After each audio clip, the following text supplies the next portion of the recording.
She counted the coins in her father's hand, and when she reached 50-something inside, Eleanor Whitaker went quiet as a grave. She did not scream. She did not run. She lifted her chin, folded her trembling hands, and looked every one of those laughing faces dead in the eye. If they meant to sell her like a heifer, then by God they'd sell a woman who refused to look away. What none of them knew was that a stranger had stepped off his horse behind them, and he was about to ask the one question that would ruin their cruel mourning. Before we go any further, if a story about a woman the world tried to throw away moves something in you, do me a kindness. Subscribe to this channel and stay with me clear to the end, because this one earns its ending. And tell me down in the comments what town you're watching from tonight. I love seeing just how far Eleanor's story travels. Now let's begin. The heat came off the dirt of Dust Creek like the breath of an open oven, and the whole town had turned out for it. They said they'd come for the cattle sale. That was the lie they told each other. 15 head of longhorns stood penned behind the mercantile tails, switching flies, and not one soul was looking at them. Every eye in that dusty square was fixed on the wooden loading platform where old Harlan Whitaker had made his daughter stand. $50. Harlan called out again louder, like a man selling a plow horse gone lame. You hear me, 50. That's all she's worth, and I'm being generous. Nobody laughed the first time he said it. By the third time they did. Eleanor stood where he'd put her. She'd stopped listening to the words some minutes ago, because the words weren't the thing that hurt. It was the faces. Faces she'd known her whole life. Mrs. Pruitt from the church social, who'd once complimented her preserves. The Dawson boys grown now who'd sat behind her in the schoolhouse. Reverend Coyle himself standing at the back with his hat in his hands and his eyes fixed carefully on the ground, saying nothing. That was the part that broke something loose in her chest. Not the cruelty of the ones who spoke, the silence of the ones who didn't. Come on now, Harlan, a man hollered from near the water trough. Ain't nobody paying 50 for that. Girl's built like the barn she ought to be sleeping in. The laughter came easy that time. Eleanor felt her face go hot. Felt the sting climb up behind her eyes, and she pressed her fingernails hard into her palms until the sting went somewhere else. She would not cry. She had decided that much when her father woke her before dawn and told her to put on her good dress. She hadn't known then what he meant to do. She knew now, and she'd be damned before she'd give them the tears. She cooks, Harlan said, ticking it off on his fingers like he was reading a bill of sale. Cleans, sews a straight seam, strong back on her, whatever else you want to say. A man could do worse for $50. A man could do a sight better for free, someone answered, and the square rippled with it again. Harlan's jaw tightened. He wasn't a cruel man in the way of men who enjoyed it. He was worse a weak man, a man drowning in debt to the bank and the bottle both, and a weak man will do a cruel thing quick and call it necessary. He'd buried Eleanor's mother 2 winters back. He'd sold the milk cow last spring. Now there was one thing left in the house that ate food and took up space and brought no coin, and he'd decided that thing was his daughter. 40 then, Harlan said, and his voice cracked on it. $40 and I'll throw in her mother's sewing box. Somebody give me a fair price for the girl. Eleanor closed her eyes. She thought, and she hated herself for thinking it, that maybe it would be easier if somebody just did. If somebody paid the money and led her off, and it was over. Whatever came after couldn't be worse than standing here. Couldn't be worse than her own father's hand held out for coins with her standing on the other end of it. That was the thing they'd done to her, all of them, over 25 years. They'd taught her to believe it, that she was a burden, that she had to earn the air she breathed. That kindness, when it came, was a debt she'd have to work off on her knees. She had gotten so used to making herself small that she'd nearly forgotten a body could stand up straight. She thought of her mother then standing in a summer kitchen years ago, flour to her elbows, saying, Eleanor, you hold your head up in this world, you hear me. Folks'll take exactly what you let them take, and not one thing more. Her mother had believed that. Her mother had died believing it, coughing her lungs out in a bed Harlan couldn't afford to make softer, and where had holding her head up gotten her but a pine box on the poor side of the churchyard. How much for just the dress? A woman called out, and the square laughed again. Betsy Ann Dawson. That was the very girl who used to copy Eleanor's sums in the schoolhouse and never once said thank you. That's good navy cotton. Shame to waste it on her. You'll want the whole girl, Betsy Ann, a man answered. She'd keep a whole family fed just off the scraps she don't need. Eleanor did not flinch. She had learned long ago that flinching only told them where the soft places were, and they were always hunting for the soft places. So she stood, and she let it wash over her, and inside her chest she said her mother's words over and over like a psalm. Hold your head up, hold your head up. Not one thing more than you let them take. I'll take her. The voice came from the crowd's edge, and it wasn't a shout. That was what made everyone turn. In all that jeering, a low and level voice cut cleaner than any yell. A man walked out of the crowd. Nobody knew him. Trail dust on his boots, a plain hat pulled low, a leather vest gone brown with age and sun. He led a horse behind him by the reins and stopped it easy at the foot of the platform. Broad through the shoulders in the way of men who'd worked land their whole lives, and there was gray coming in at his temples that said he'd been at it a long while. He looked up at Harlan. Not at Eleanor. At Harlan. You the one selling, the stranger said. It wasn't a question. Harlan straightened quick to smell money. That's right, $40, $35 for a man who looks like he means it. Caleb Thornton. The stranger tipped his hat an inch, the way a man does when the manners are habit and not warmth. I don't believe we've met. We ain't. You from up the mountain, that Thornton place. I am. Caleb looped his horse's reins over the hitch rail, slow, taking his time about it. Came down for flour and nails, wasn't planning on a crowd. Well, you're in luck, Harlan said, and there was something desperate crawling into his grin now. Best deal in the territory standing right here, 35 and she's... Did anyone, Caleb said, ever ask her what she wanted? The square went quiet. It went quiet the way a room goes quiet when a glass falls and nobody's caught it yet. Harlan's grin hung on his face, forgotten. Mrs. Pruitt stopped fanning herself. Even the Dawson boys shut their mouths. Caleb hadn't raised his voice. That was the terrible part. He'd said it plain the way you'd ask a man the time. What? Harlan said. The girl. Caleb nodded up toward the platform, and only now did his eyes travel to Eleanor, and when they did, she felt it like a hand laid flat against something that had been struck too many times. He wasn't looking at her body. Every other man in that square had looked at her body first, measured it, priced it, made a joke of it. This man looked at her face, looked her right in the eye like she was a person standing there and not a sack of grain on a scale. She's standing right there. She's got ears. You asked half the county to name a price on her. I'm asking if anybody thought to ask her a single thing at all. She's my daughter, Harlan snapped. She don't need asking. She does what I heard you say she cooks and cleans and sews. Caleb's voice never rose. I heard a dozen men in this square say worse than that. What I ain't heard... He paused, and the pause landed heavier than a shout, is one word out of her. Every face in Dust Creek turned to Eleanor. She had not moved. Her fingernails were still buried in her palms. Her heart was slamming so hard she was sure the whole square could see it through the navy cotton of her dress. And the man at the foot of the platform was waiting for her, like her answer was worth the wait, and she did not have the first idea what to do with that, because no one had waited on her word in longer than she could remember. Speak up, girl! Her father hissed low, just for her. Don't you shame me worse. And something about that, the word shame coming from him, from the man holding out his hand for her price, struck a match somewhere deep down that she'd thought long since gone wet. I don't want to be sold, Eleanor said. It came out small. It came out shaking. But it came out, and it was the first thing she'd said aloud all morning, and her own voice startled her. There, Harlan barked. See, she talks. Now can we... That's not what I asked her.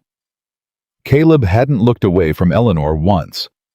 Miss, I asked what you wanted, not what you don't. There's a difference. She stared at him. Her mind had gone white and useless. What did she want? She hadn't been asked that question in so long she'd forgotten the shape of it. She wanted her mother back. She wanted to go one day of her life without a joke made at the size of her. She wanted to stop apologizing every time she took up room in a doorway. She wanted, "I want to leave," she said. "I don't care where. I just want to be gone from here." A murmur went through the crowd. Someone laughed short and mean and cut it off when Caleb's head turned a quarter-inch toward the sound. $60, Caleb said, turning back to Harlan. Harlan blinked. "You said—" "I know what I said. I'm saying 60 now." Caleb reached into his vest and counted the coins out into his palm, slow, letting each one drop with a small, hard sound. "And I'm buying one thing with it. You're going to hand me that bill of sale, and then you're going to understand what it means. It means you signed her over. It means you got no more claim. It means the next time you come looking to sell her, there'll be nothing left of yours to sell." He set the coins on the edge of the platform. "That worth 60 to you?" Harlan looked at the coins. He looked at his daughter, and Eleanor watched. She would remember this the rest of her days. She watched her own father count $60 as the better bargain than the girl he'd raised. "Deal?" Harlan said, and scooped the coins so fast one dropped and rolled in the dirt, and he went down on his knees after it in front of the whole town. That was when a new voice spoke, and this one Eleanor knew. "Now hold on." The crowd parted for him, the way crowds part for a man they're afraid of. Josiah Crane owned the freight line, the saloon, and half the paper on every farm within 30 miles of Dust Creek, including everyone suspected the paper on Harlan Whitaker's ruined little homestead. He was a big man run to fat, dressed too fine for the dust, and he walked up to the platform with the ease of a man who had never once in his life been told no. "I'd have paid 100, Crane said, and he smiled up at Eleanor in a way that made the $60 morning seem gentle by comparison. "Harlan, you old fool, you didn't even ask me. I've had my eye on the girl. Big, quiet, grateful type. That's a useful thing to have around a place like mine." Eleanor felt the cold go all the way down to her feet. She knew what a place like Crane's was. Everyone knew. The girls who worked the rooms above his saloon did not stay girls long, and they did not leave.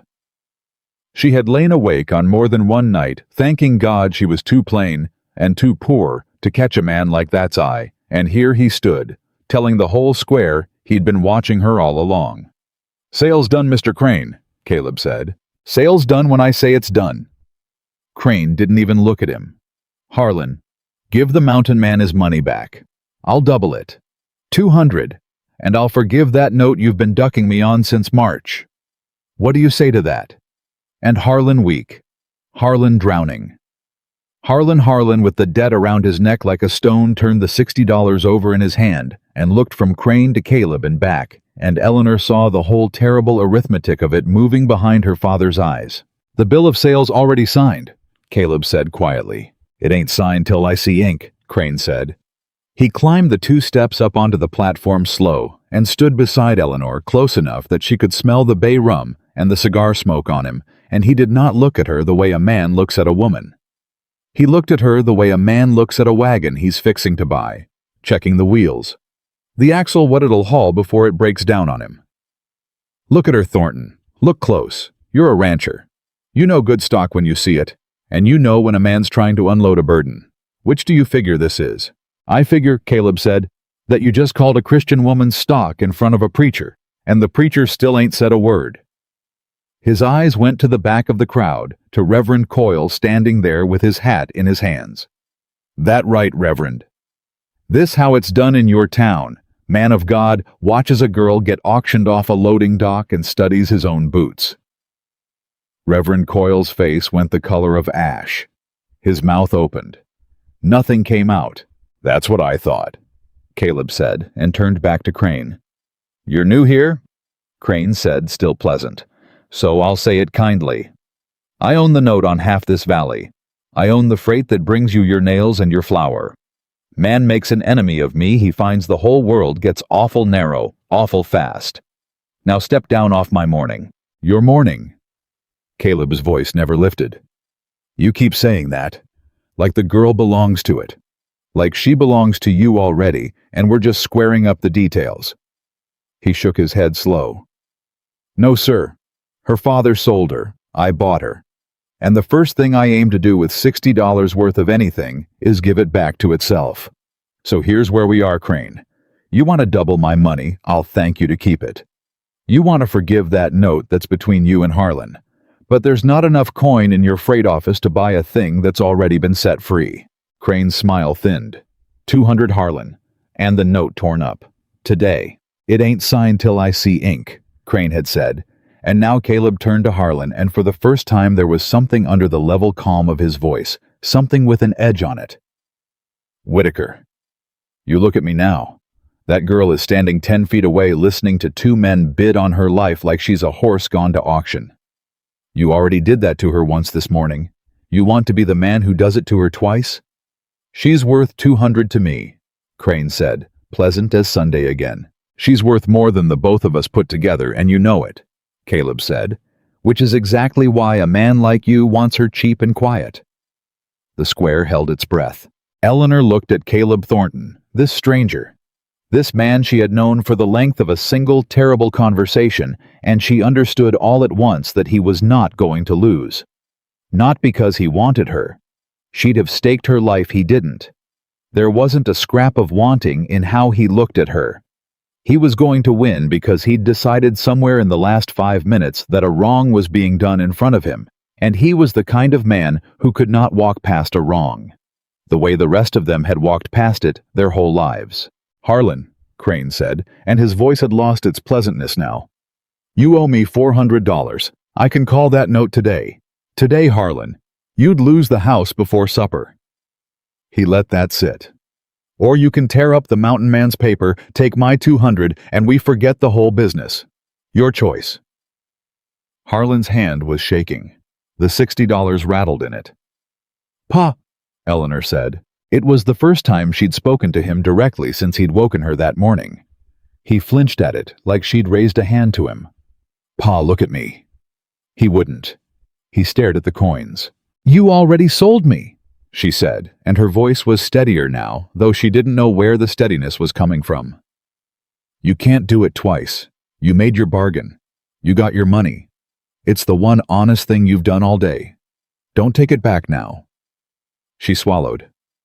Please. Not to him. You know what he is. Mama knew what he was. At the mention of her mother, something moved across Harlan Whitaker's ruined face. Grief or shame, or the ghost of the man he'd been before the debt, and the drink hollowed him out. He looked up at his daughter for the first time all morning. Really looked. I never meant, he started. I know. Eleanor said, though she didn't, and it wasn't true, and both of them heard that it wasn't. Just let me go, Pa.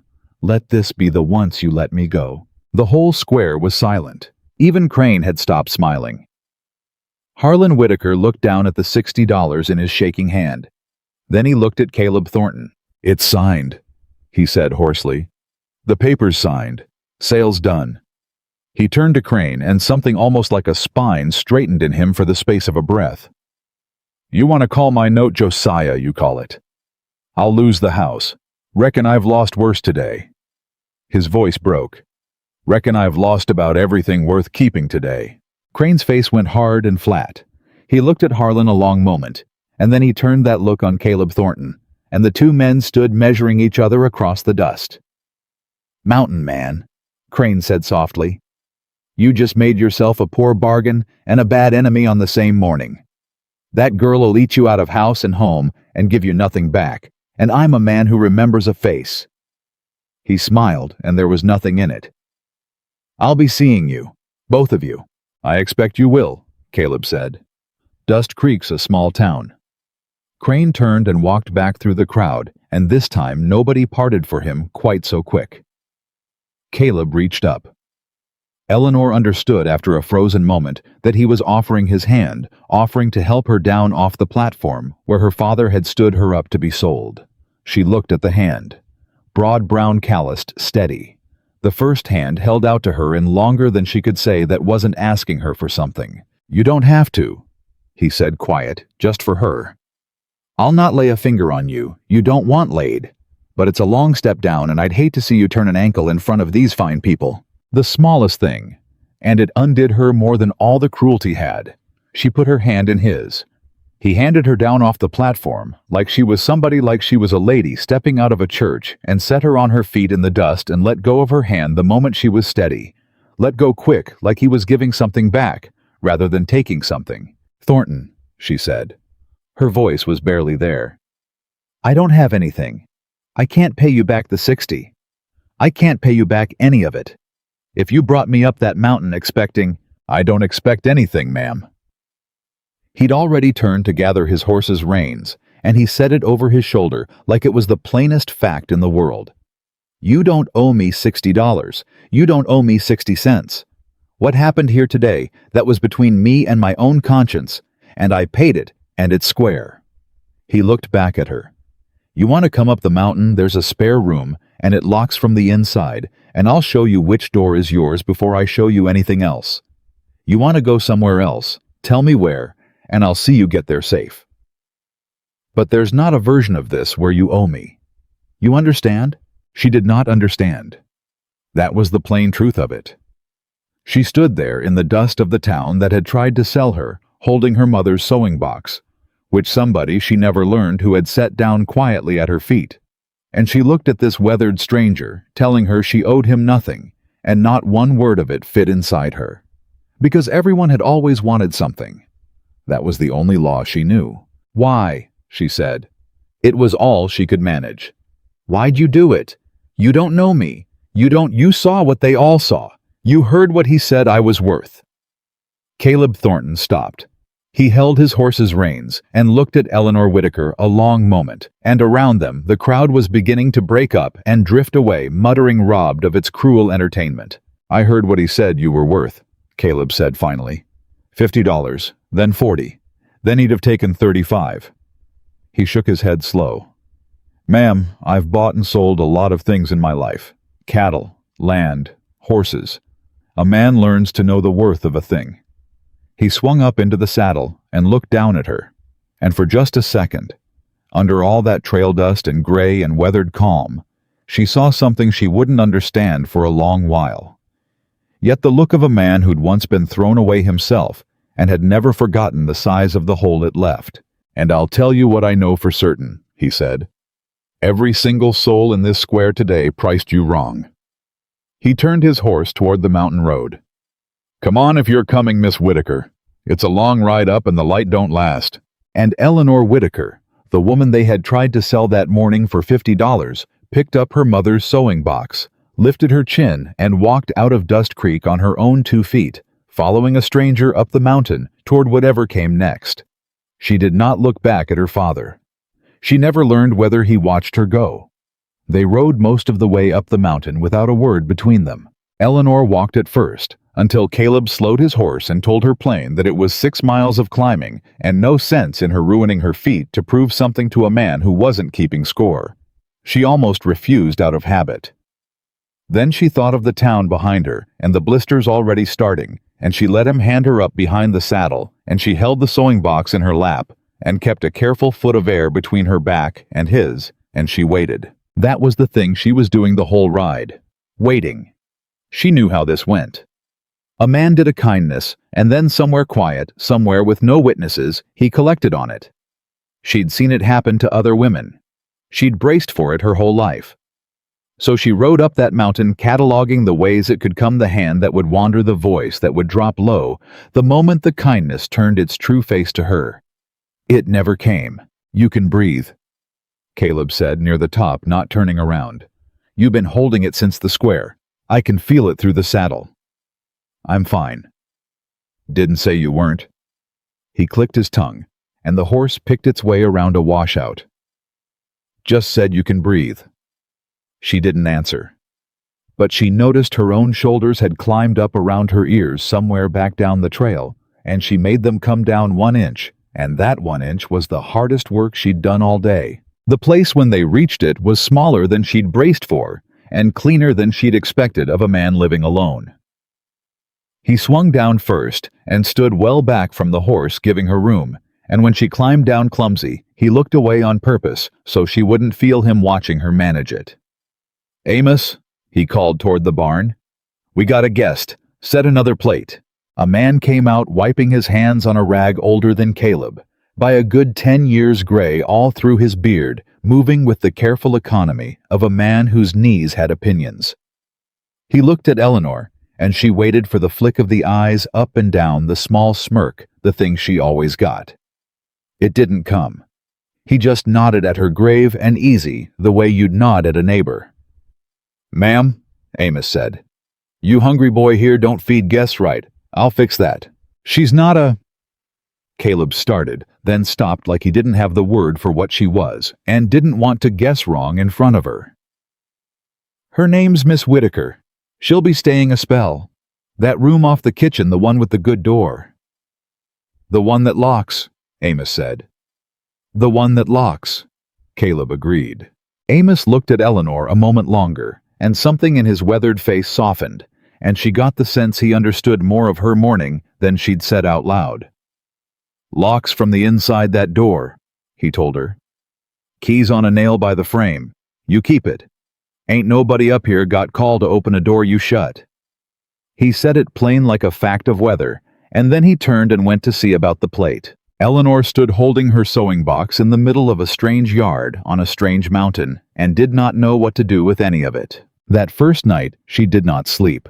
She sat on the edge of the narrow bed in the room off the kitchen, with the door locked and the key in her fist, and she waited for the sound of a hand on the latch. She'd have told anyone she was too tired to be afraid. She was afraid anyway. Fear like hers doesn't listen to reason. It had been trained into her too long. She watched the gray square of the window go black and then go gray again, and no hand ever touched the door, and somehow that frightened her worse than if one had. Because a man who wanted the ordinary thing she understood. A man who wanted nothing that was a door she couldn't see behind, and she'd learned the hard way that the doors you can't see behind are the ones that open onto the worst rooms. So she decided sometime before dawn that she would find the catch herself. She would work so hard, be so useful, cost so little, that whatever he was waiting to demand of her, she'd have paid it down to nothing before he ever got to ask. She was in the kitchen before the sky was light. By the time Caleb came in stamping the cold off his boots, she'd blacked the stove and scrubbed the table and had biscuits going and a pot of coffee strong enough to trot a mouse across, and she'd found his mending pile and set the worst of it right. She stood by the stove with her hands twisted in her borrowed apron and watched his face trying to read the price in it. He stopped in the doorway. He looked at the clean table and the biscuits and the mending folded neat on the chair. And then he looked at her, and she braced for the pleasure in it, the satisfaction of a man seeing his investment start to pay. "How long you been up?" he said. "Since 4, maybe before." She lifted her chin. "I can do more. I can do the wash, and I saw the garden's gone to weeds, and Amos said the henhouse wants cleaning, and I'll have supper on before you're back from the—" "Miss Whitaker." He said it quiet. He pulled out a chair and sat down heavy, and he didn't reach for a biscuit, and that scared her more than anything. "Sit down a minute." There it was. Her stomach dropped clean through the floor. Here it comes. She'd known it would. She stayed standing. "I'd rather stand." "All right." He turned his hat over in his hands, slow like a man choosing his footing on ice. "That's a lot of work you did before sunup." "I'll do more. I don't doubt it. That's what worries me." He set the hat down. "Who taught you that you had to—" The question landed somewhere she wasn't guarding. She opened her mouth to give the easy answer and found she didn't have one. That's how it works," she said. "You feed a body, the body earns its feed. That's just how it works," he finished for her. "Somebody said that to you a lot, I expect. Somebody said it till you believed it in your bones." He looked at her steady. "I'm going to tell you something, and I need you to hear the whole of it, not just the front half. You don't have to earn your right to exist. You breathing my air don't cost me a thing. You taking up space at my table don't cost me a thing. There is no bill coming, Miss Whitaker. There is no day where I sit you down and tell you what you owe. You could do not one lick of work from now till Christmas, and I'd feed you the same. She stared at him. Her hands had started to shake and she pressed them flat against her apron to stop it. "Then why?" she said, and her voice cracked and she hated it. "Why bring me up here? Why pay $60 for a woman you don't want to work and don't want anything from? Men don't do that. There's no such man. You're waiting for something and I'd rather you just say it than have me lie awake guessing what it is." For a long moment, Caleb didn't answer.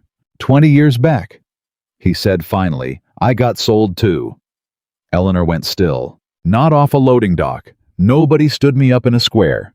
But I was 14 and my daddy owed a man money, and the man took me instead of the money. Bound me over. Called it work. But it wasn't work, it was owning. And I did 4 years of it before I was big enough to walk off and dare him to stop me." He turned his hat again. "Whole time I kept thinking somebody'd come. Somebody with sensed look at what was happening and say, 'Now hold on, that ain't right, you can't just do that to a person.' Kept waiting on that somebody my whole 4 years." He looked up at her. "Nobody ever came. Not once. Not one soul in that county would meet my eye. The kitchen was dead quiet. So when I rode into Dust Creek for flour and nails," he said, "and I heard a man putting a price on his own daughter. And I looked around that square and saw every last one of them studying their boots." His jaw worked. "I found out I'd been that somebody all along. The one who was supposed to come. Just took me 20 years and a stranger's bad morning to figure out what I was for." He stood up.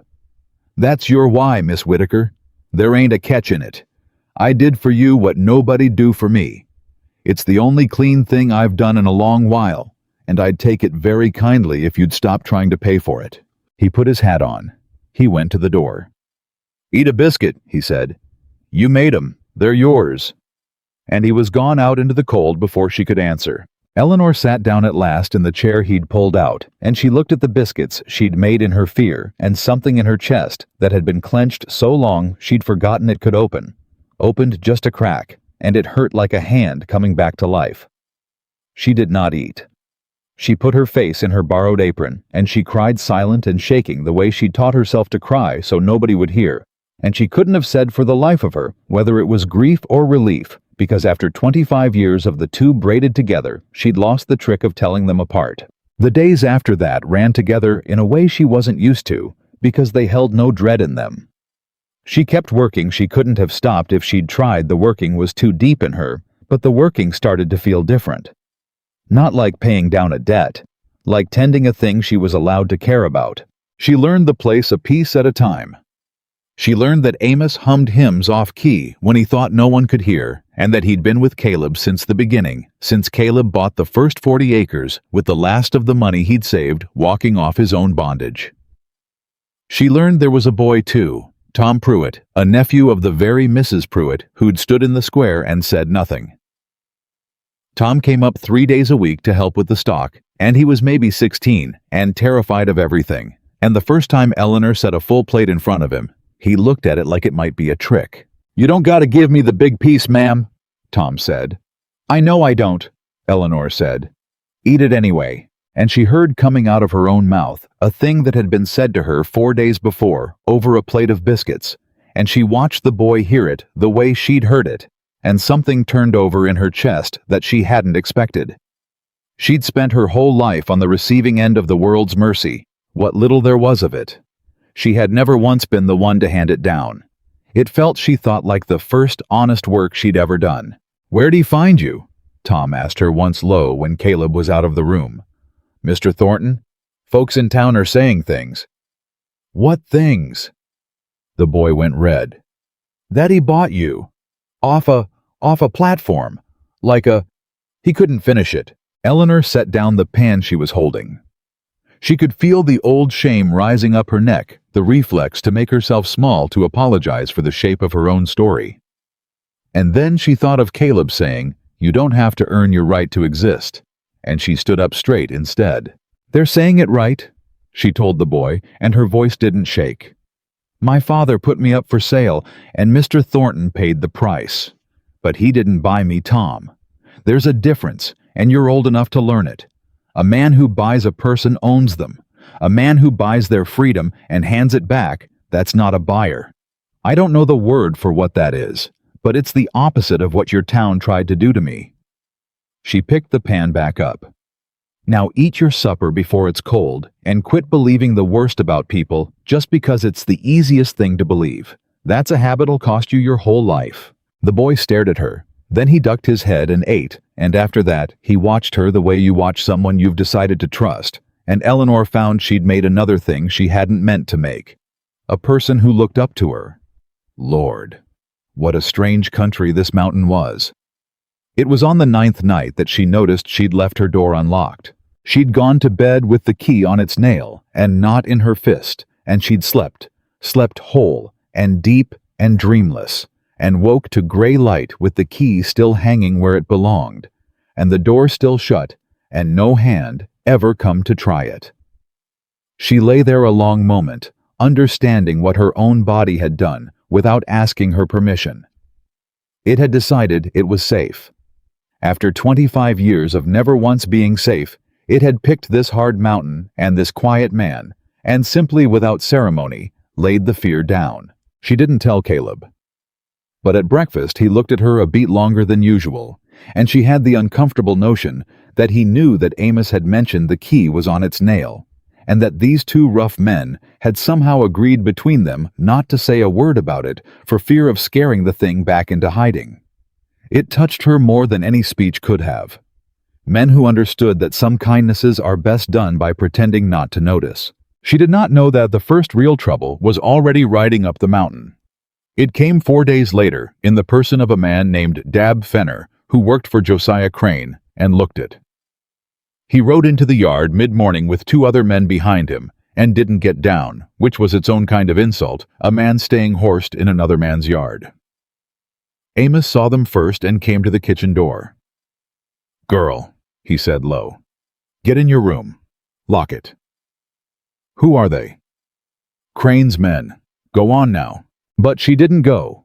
She stood at the window with the curtain edge in her fist and watched Caleb walk out to meet them. Easy wiping his hands like 3 armed men in his yard was a thing that happened every day. "Fenner," Caleb said, "you're a long way up the mountain. Mr. Crane sends his regards." Dab Fenner had a voice like a rusted hinge. "Says he's been going through his ledgers. Says that note on the Whitaker place the one old Harlan couldn't pay. Turns out it's got a lien clause. Anything of value that leaves that property while the note's outstanding that belongs to the note holder." He smiled down at Caleb. "Girl was property of that homestead. Girl left the homestead. Girl belongs to Mr. Crane. He'll be wanting her back, or the 200 he offered, whichever you'd rather part with." Eleanor's blood went to ice. Caleb didn't move. "That's a lie so crooked it'd have to be screwed into the ground," he said pleasantly. "There's no lien clause makes a person into property. Not in this territory. Not anywhere the war's been fought over. Mr. Crane's got a lawyer says different. Mr. Crane's got a lawyer he pays to say whatever." Caleb hooked his thumbs in his belt. "You ride back down and you tell Josiah Crane that Miss Whitaker's father sold her free and clear in front of 40 witnesses. Money changed hands, bill of sale signed. She's not property. She never was. And if she was, she'd be mine, and I don't sell." He took 1 step closer to Fenner's horse, and there was nothing pleasant left in him now. "And you tell him the next man he sends up my mountain to talk about buying a woman I'll send back down over his own saddle. You understand me, Dab?" Something passed between the 2 men. Some old measuring, and Eleanor understood that Caleb Thornton was not a man these 3 wanted to test at short range, whatever their numbers. Fenner's smile stayed, but his eyes went flat. "He said you'd say that." He gathered his reins. "He also said to tell you he's a patient man, and that a woman like that costs money to keep, and mountains cost money to keep, and he's real curious how a man does both on what your little spread brings in." He tipped his hat mocking. "Real curious about your books, Mr. Thornton. Man in debt makes mistakes. You have yourself a day." They rode off. Caleb watched them clear out of sight before he turned, and when he did, his face had gone gray under the tan, and Eleanor knew the way. You know a thing before you've reasoned it, that Fenner had struck something true with that last word. She met him at the door. What did he mean? About your books. Nothing you need to. Don't. It came out sharper than she'd ever spoken to a man in her life, and she was as startled by it as he was. Don't do that. Don't put me in a room and lock the door on the trouble I'm the cause of. He came here for me. If there's a rope around your neck, it's got my name on it. So you tell me. What did he mean about your books?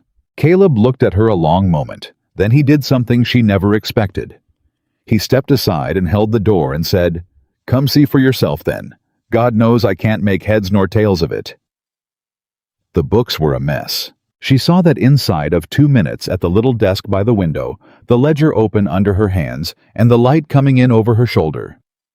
She'd kept books before her mother had taught her figures when Eleanor was 8.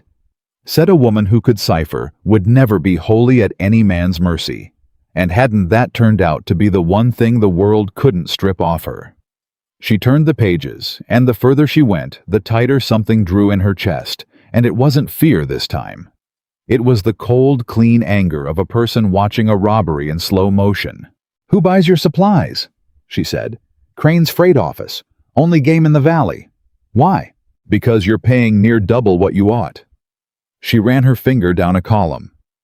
"Look here. Nails 40 pounds this price, and here 3 months on same 40 pounds of nails up a third, and here up again. Flour the same, wire the same. Every line item off Crane's freight climbs and never once comes down, and there's no market on God's earth where every single price only ever goes up." She looked at him. "He's been bleeding you slow. A little more every quarter. Not enough any one time that you'd notice, but added across 3 years.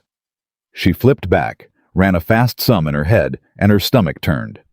"Caleb, he's overcharged you near $400. That's not bad luck.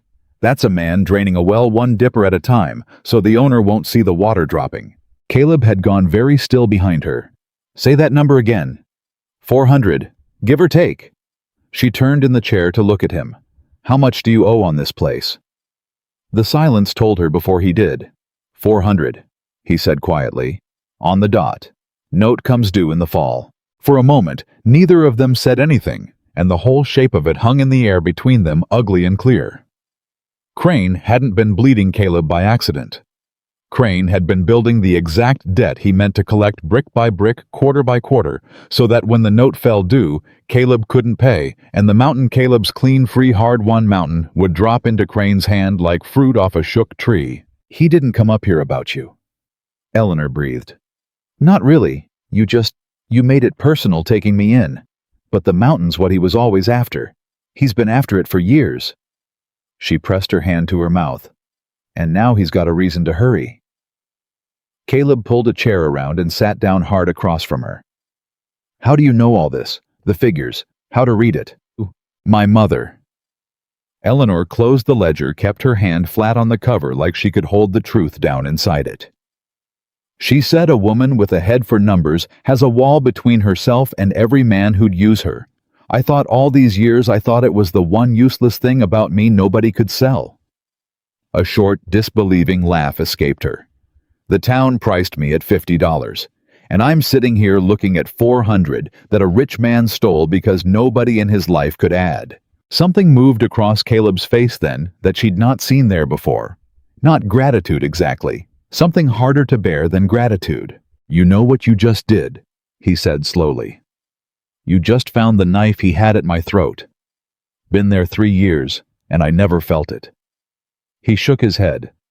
"Every soul in that square looked at you and saw $50 and a fat girl in a old dress. And you walk into my house, and inside a week, you find the thing that's been quietly killing me." He stood up restless and went to the window and stood looking down the mountain the way Fenner's men had gone. "There's your worth, Miss Whitaker. Right there. And they'd have sold it for $50 and never known what they threw away." Eleanor didn't answer. She couldn't. She sat with her hand on the ledger and let the words settle into her like water into cracked ground. And for the first time in longer than she could remember, she felt not like a burden being carried, but like a person who had done something changed. Something mattered to the outcome of a thing. It didn't last. It couldn't. Because that same evening, Amos came in from riding the south fence with his face grim and a paper in his hand. "Found this nailed to the gatepost," he said, and set it on the table. "Crane, don't waste time." It was a notice of foreclosure, formal, lawyered, stamped.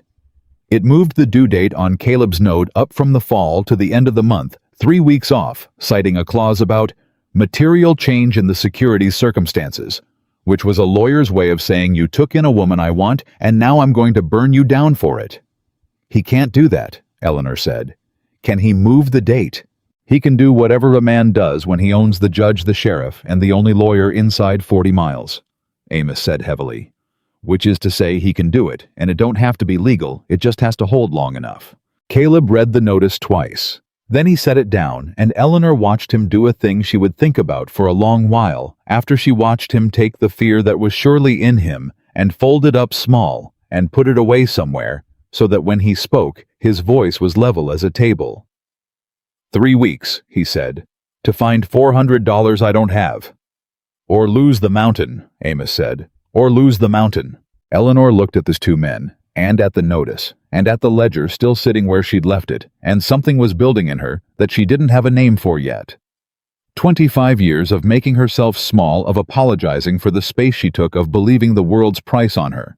And here was the world in the shape of Josiah Crane, coming to take the one place she'd ever been handed a locked door and told the key was hers.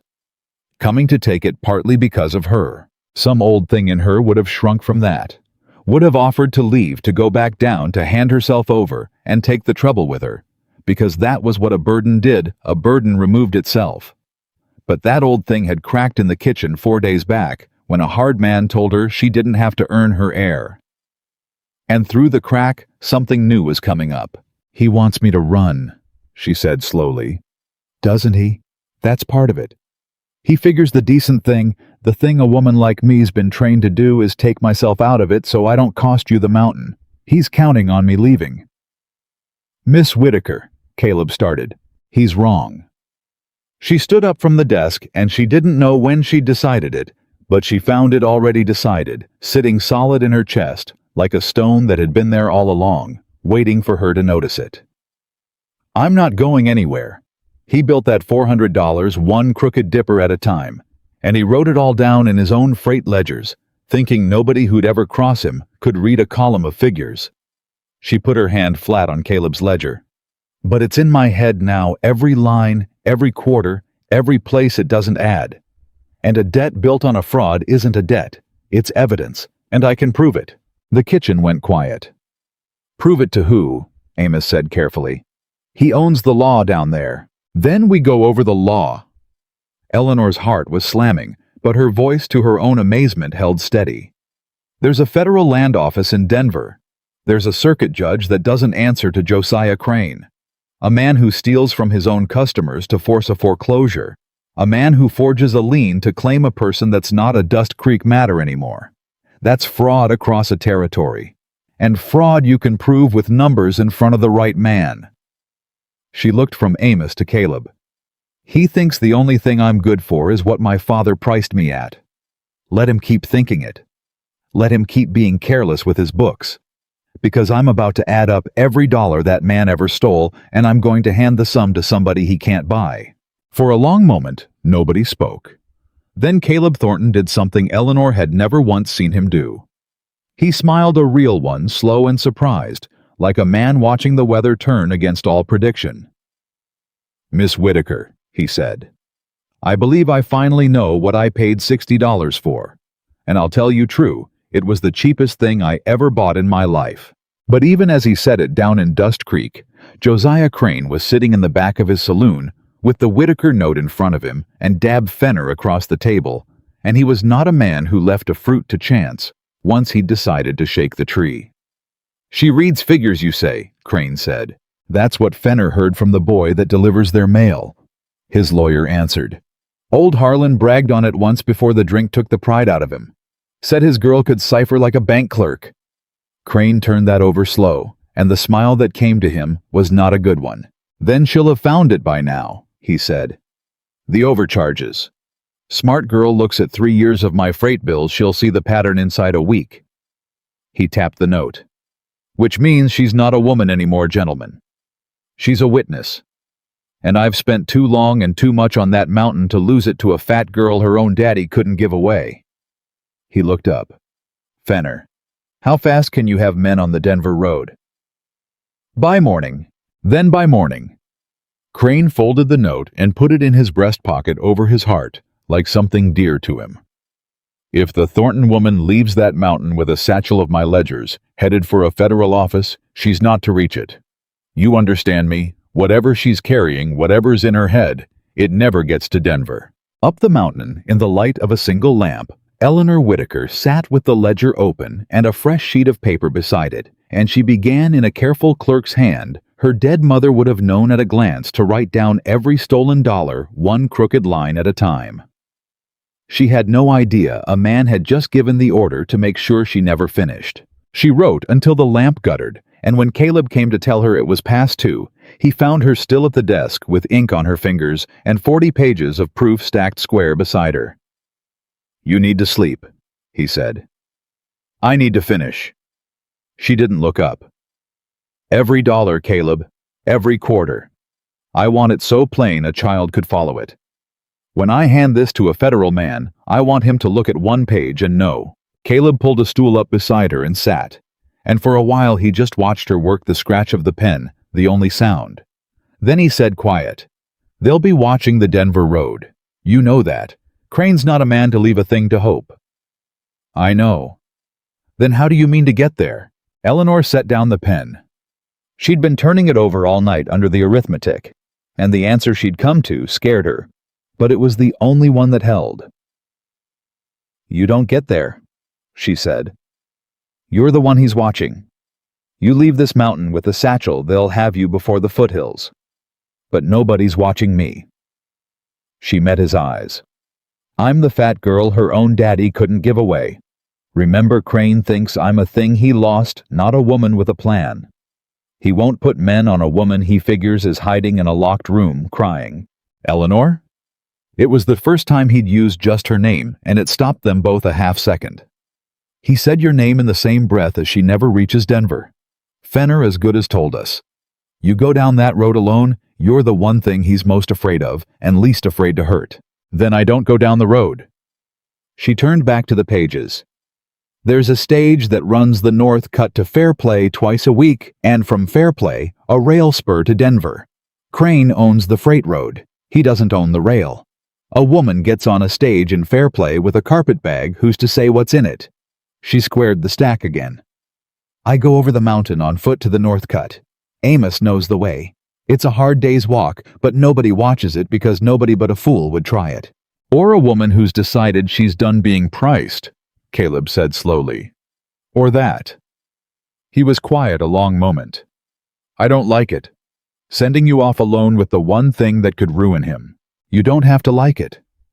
She finally looked up at him, and something in her face had set hard as a courthouse step. "You just have to trust that I can do it. That's a different thing than liking it, and it's the thing I've wanted my whole life and never once been given. So give it to me, Caleb. Trust me to do the one thing I'm better at than any man in this territory." And Caleb Thornton, who had learned young to trust almost nobody who'd built a mountain alone, precisely so. He'd never have to hand his fate to another soul. Looked at her a long moment, and did the hardest thing he'd done in 20 years. "All right," he said. "Amos takes you to the north cut at first light. I'll ride the Denver road loud and slow with an empty satchel, give Crane's men something to chase." He stood. "Get 2 hours sleep. You'll need your legs." She got the 2 hours. She dreamed of her mother's hands in flour. They left before the sun, Amos ahead and Eleanor behind, with the pages sewn flat into the lining of a carpet bag, and they'd not gone 2 miles up the north trail before Amos stopped dead and put his hand out flat behind him. "Down," he breathed. She dropped. Below them on the trail, where no watcher should have been, 2 of Crane's men sat their horses across the only pass rifles across their saddles, patient as buzzards. "He watched the north cut too," Amos whispered. "Lord, he watched everything." Eleanor's heart slammed.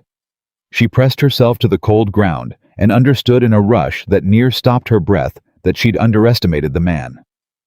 Crane hadn't guessed she was clever and dismissed it. Crane had assumed she was clever because he was clever, and a clever man plans for a clever enemy. He'd sealed every road off the mountain before she'd finished her first page. "We go back," Amos said. "We think again." "No." The word came out of her before the fear could stop it. "We go back, and he's won a day, and I don't have days, Amos. I've got 3 weeks, and he's got the whole world. There's no thinking our way past a man who's already thought of everything." She was breathing hard, her mind racing over the trap, looking for the one thing a trap always leaves. He watched the roads because he's guarding the evidence. He's thinking about the pages. He's not thinking... She stopped. Her eyes went wide. Amos! He's not thinking about the original. The what? "These are my pages, my summary. But the proof, the real proof, it's not in my carpet bag. It's in his freight office. His own ledgers in his own hand, the actual bills. My pages just point to where the truth is. If a federal marshal walks into Crane's freight office with a warrant and opens his books, it's all right there, written by Crane's own clerks." She grabbed Amos's sleeve. "He's guarding the roads out. He never once thought to guard the road in." Amos stared at her. "You're saying don't run the evidence to Denver. Bring Denver to the evidence. I'm saying a man can't burn his own ledgers without admitting he's got something to burn. And the second he knows a marshal's coming, that's exactly what he'll do. And a rich man scrambling to burn his own books in front of witnesses convicts himself better than any page I could carry." Her mind was moving faster than her mouth now. "We don't need to reach Denver. We need to get one letter to Denver past the roads. A letter's a small thing. A letter fits in a boot. And the one road Crane forgot to watch. It is the one his own freight rides," Amos said, understanding dawning. "The mail. His own contract mail runs through Fairplay twice a week. He'd never stop his own mail. It'd tangle his own business. Post a letter to the federal land office in his own mail sack," Eleanor breathed. "And Josiah Crane carries the sword to his own neck and pays the postage." For the first time that morning, Amos smiled a hard, grim, delighted smile. "Girl," he said, "you are a dangerous thing to have made an enemy of." They didn't go back to the ranch. They couldn't risk being seen turning around. Amos knew a widow named Sledge who ran a way station on the Fairplay track and hated Crane on account of he'd foreclosed her husband into an early grave, and it was to the widow Sledge that they went. And it was from the widow Sledge's kitchen table that Eleanor Whitaker wrote the letter that would end Josiah Crane, 3 tight pages laying out the fraud, the forced foreclosures, the pattern across the whole valley, addressed to the United States Land Office and the office of the circuit judge, with a plea that a marshal be sent to examine the freight ledgers before they could be destroyed. She sealed it. The widow Sledge's boy carried it to the Fairplay post and dropped it in the sack marked for the eastbound stage, Crane's stage, Crane's contract, Crane's own wheels turning to carry his ruin toward the one man he couldn't buy. What Eleanor didn't know, bent over that kitchen table, was how close Caleb had already come to dying for the decoy. He'd ridden the Denver road slow and loud with the empty satchel like they'd planned, and Crane's men had taken the bait exactly as he'd hoped, and then it had gone wrong the way these things do. 2 of them had boxed him in a dry wash where the trail narrowed, and one had a rifle up before Caleb cleared the bend, and for one long second it had been a coin in the air whether Caleb Thornton lived to see another sunrise. "Where's the woman?" the rifleman had said. "Crane wants what she's carrying." "Woman's crying in a locked room where I left her," Caleb had answered. Easy, his own hands well away from his belt, because a rifle at 10 feet doesn't leave a man his pride. "This here satchel's flour receipts and a Bible. You're welcome to it. But you shoot a rancher on a public road over an empty bag, and you best be sure Crane's paying you enough to run to Mexico, 'cause that's where you'll be living after." The 2 men had looked at each other. That was the thing about hired guns, they did the arithmetic same as anyone. They'd taken the satchel, found the flour receipts, and the Bible cursed him blue and let him go with a warning and a bruised jaw. Caleb had ridden home the long way with his heart still slamming, knowing the decoy had worked, knowing he'd bought Eleanor her clear road north, and knowing, too, that he'd nearly paid for it with everything. He never told her how close it came. Some kindnesses, he'd decided, are best done by pretending they cost nothing. And then there was nothing to do but get home before Crane learned the pass had been walked. Because if he found out Eleanor had gotten off that mountain at all, he'd know something had gotten past him, and a cornered man burns his books. They didn't make it home clean. They came down the back of the mountain at dusk and found the yard full of horses and light in every window of Caleb's house, and Eleanor's whole body went cold before she understood what she was seeing. Amos caught her arm and pulled her behind the woodshed. "That's not Crane's men," he said low.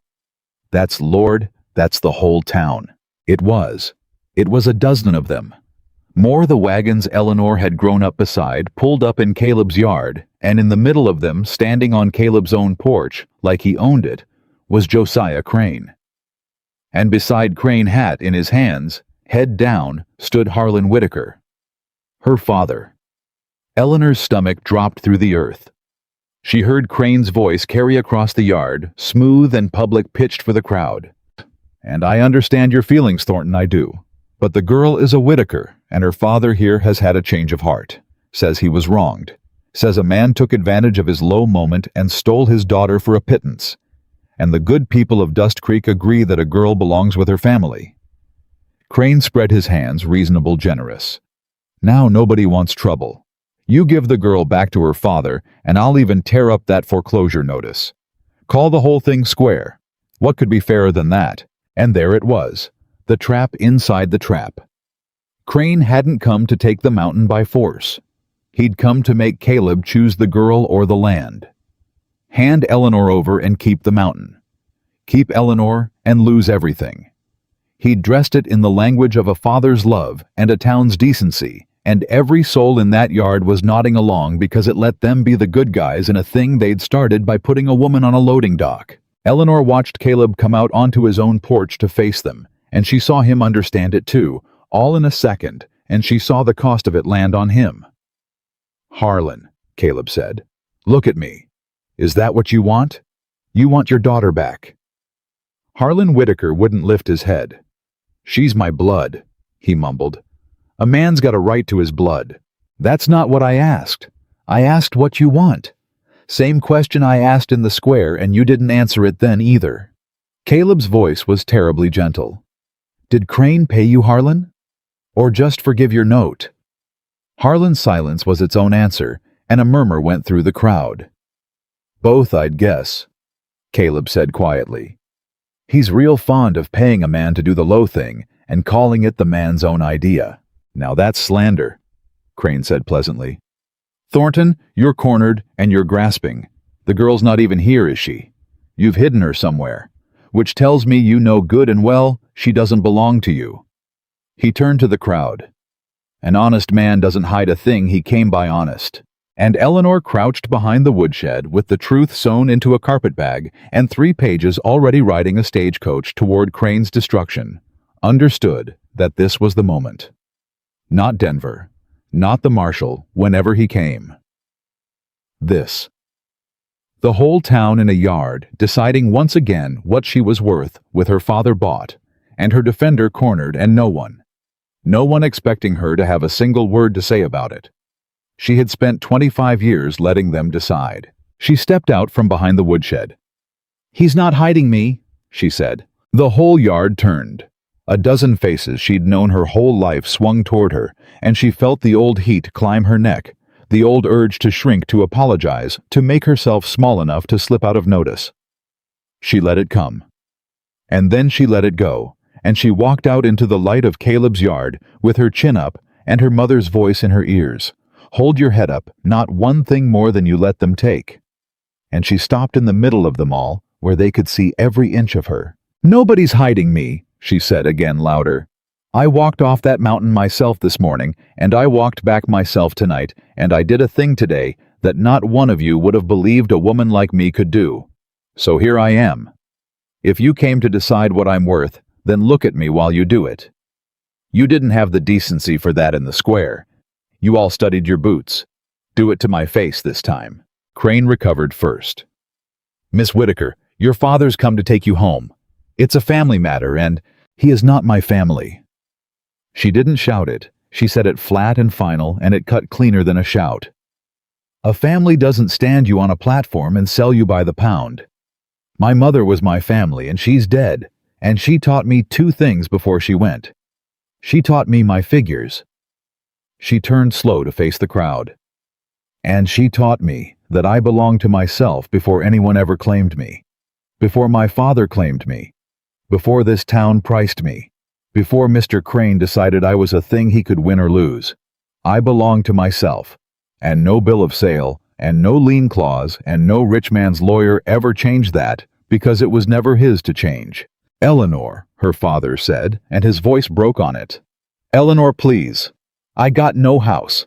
I got nothing. Crane says if I bring you back, he'll what, Pa?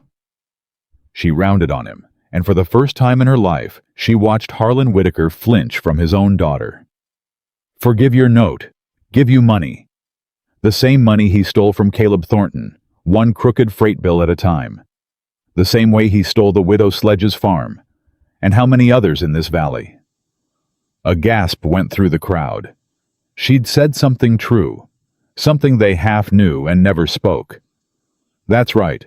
Look around you. How many of you owe him? How many of you lost a barn, a field, a son's inheritance and told yourselves it was just bad luck, just hard times, just the way of things? It wasn't. It was him.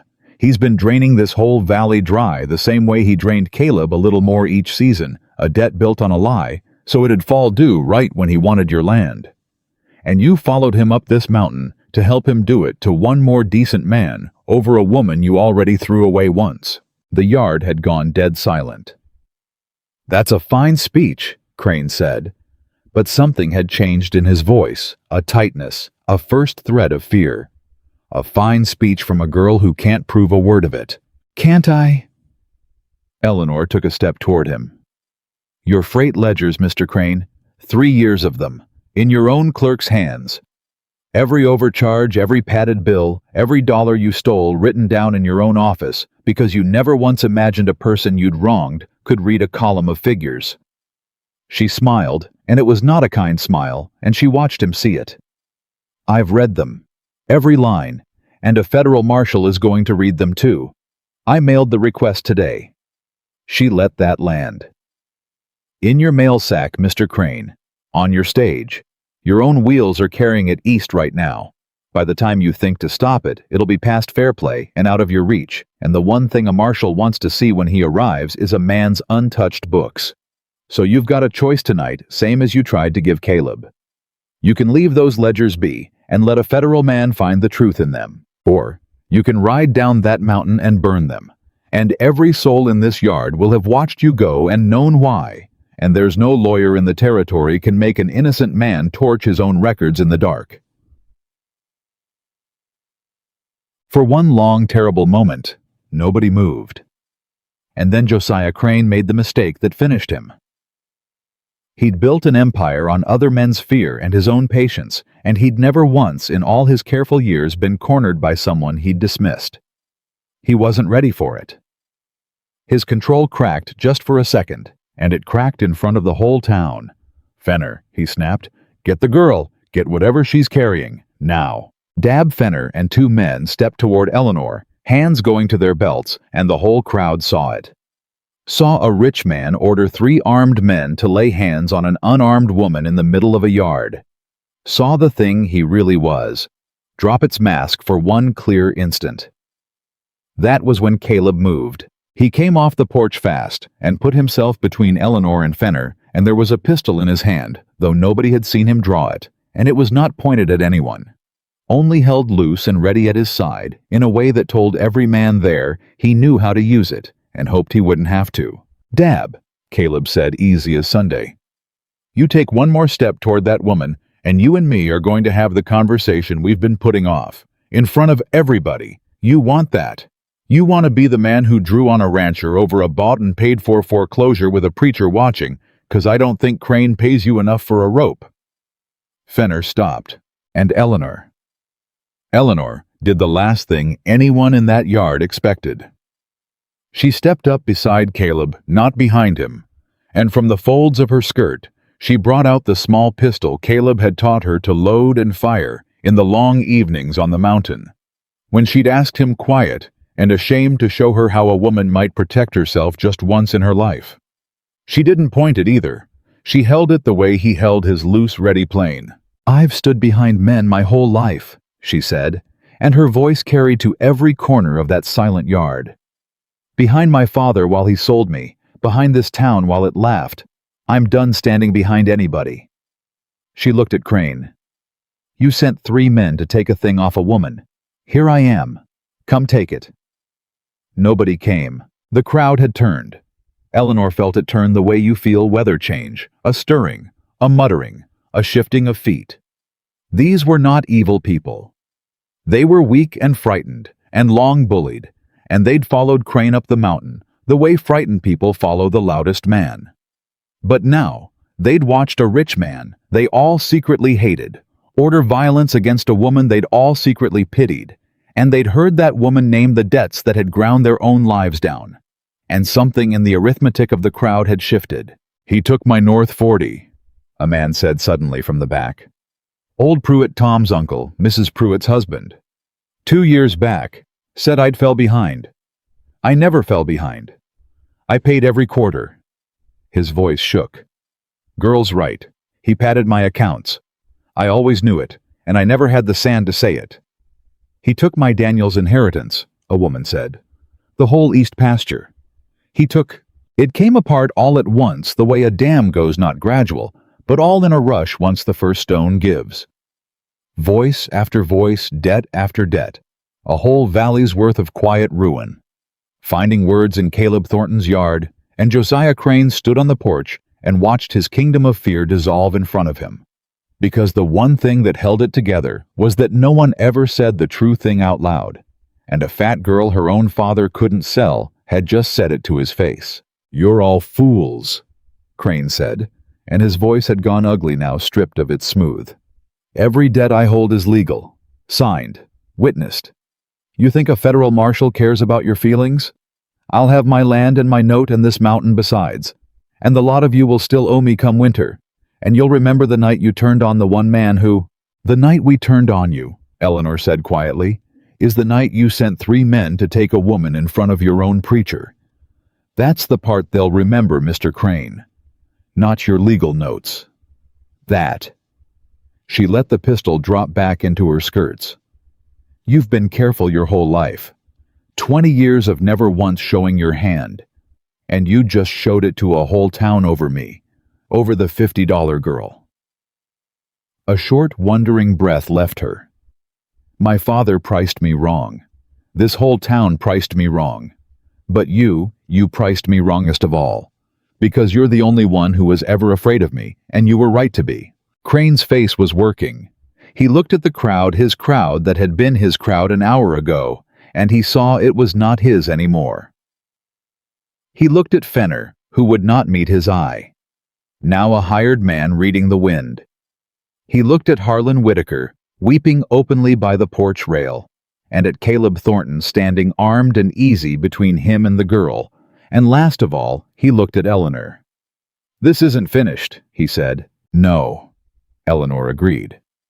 "It finishes when the marshal opens your books. This is just the night you found out it was going to." Crane came down off the porch. The crowd parted for him, but slow and grudging, and a few of them didn't part at all, so that he had to turn his shoulder to pass. He mounted his horse. He looked back once at the yard full of people who'd stopped being afraid of him, and whatever he saw there put the first true fear Eleanor had ever witnessed into Josiah Crane's eyes. "Fenner," he said. "We're going." And Dab Fenner, hired man too. The Bone looked at his cornered employer and looked at the armed rancher and the turned crowd, and made the only calculation a hired man ever really makes. "No," Fenner said. "I don't believe I am. I signed on to lean on debtors, Crane. I didn't sign on to hang for grabbing a woman in front of 40 witnesses." He stepped his horse back. "You're on your own tonight." Crane stared at him. Then he wheeled his horse and rode down the mountain alone into the dark. A man who'd walked into a yard with a whole town at his back and rode out of it with no one at all. The silence he left behind was enormous. Eleanor stood in the middle of it, shaking now that it was over, the strength that had held her upright, draining out through her feet. Caleb's hand found her elbow, steadying, not grasping the way it had at the platform a lifetime ago, and she leaned into it, just barely, just enough. "You all right?" he said low, just for her. "No," she said honestly. "But I will be." She looked up at him. Was that Eleanor?" He said her name like it was the answer to something. "I have never in my life seen anything like what you just did. Not once. Not in any war I fought, or any town I passed through." He shook his head slow. "You walked into a yard full of people who broke you, and you didn't just stand up to them. You woke them up. Half this valley's going to sleep tonight knowing something they've spent years pretending they didn't. You did that. Fat girl in an old dress." His voice roughened. "God almighty, woman. They priced you at $50. Across the yard, Harlan Whitaker had sunk down onto the porch step, his face in his hands, and the townspeople were drifting to him and away from him, both unsure now what to do with a man who'd sold his daughter to a monster and lived to watch her defeat him. Eleanor looked at her father a long moment. She did not forgive him. She wasn't ready, and she wasn't sure she'd ever be, and she'd stopped believing she owed anyone forgiveness they hadn't earned. But she crossed the yard and she crouched down in front of him, and she made him lift his head and look at her. "You'll get no house from me, Pa," she said, "and no money and no lie about how it's all forgot. But you're going to do one thing before you go. When the marshal comes, you're going to tell him the truth. All of it. What Crane paid you. What he promised you. How he moves. You know things about that man nobody else does, and you're going to hand every one of them over and it won't buy back what you did to me. But it's the one thing left you can do that isn't cowardly." She stood. "That's not a daughter asking. That's a witness telling you what's coming. You can meet it like a man, or you can run, but I'd think long and hard, Pa. You've run from every hard thing in your life. Look where it's left you." Harlan Whitaker looked up at his daughter and something moved in his ruined face. Not redemption, not yet, but the first raw beginning of a man deciding to stop being a coward at the very end of his rope. "I'll tell him," he whispered. "God help me. I'll tell him everything." Eleanor turned away from him, back toward Caleb, back toward the house, with the door that locked from the inside, and the key that was hers. The crowd was breaking up now, wagons pulling out, voices low and shaken, a whole town going home to lie awake with what they'd seen. Tom Pruitt came running up to her out of the dark, his young face shining, and blurted, "Ma'am, that was the bravest thing I ever—" before his uncle called him back. And Amos, who had watched the whole of it from the shadow of the woodshed with a rifle across his arms that he'd never once had to raise, came and stood beside Caleb, and the three of them looked out over the emptying yard. "He'll not give up," Amos said quietly. "Man like that. He's got money left, and money buys lawyers, and lawyers buy time. This ain't over on account of he rode off alone." "No," Caleb agreed. "But it's turned," Eleanor said.